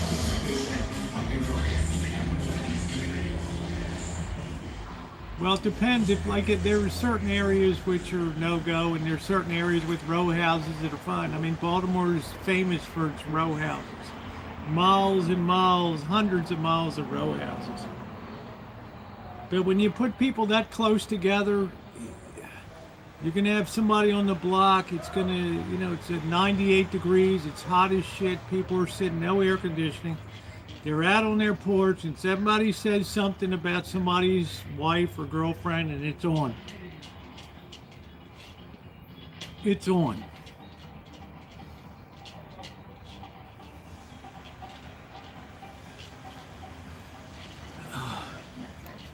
All right, guys. Well, that's going to do it for me tonight. So thank you very much for being here tonight. I appreciate you being here for sure. Oh, they're doing the John Harbaugh thing, 2-point conversion.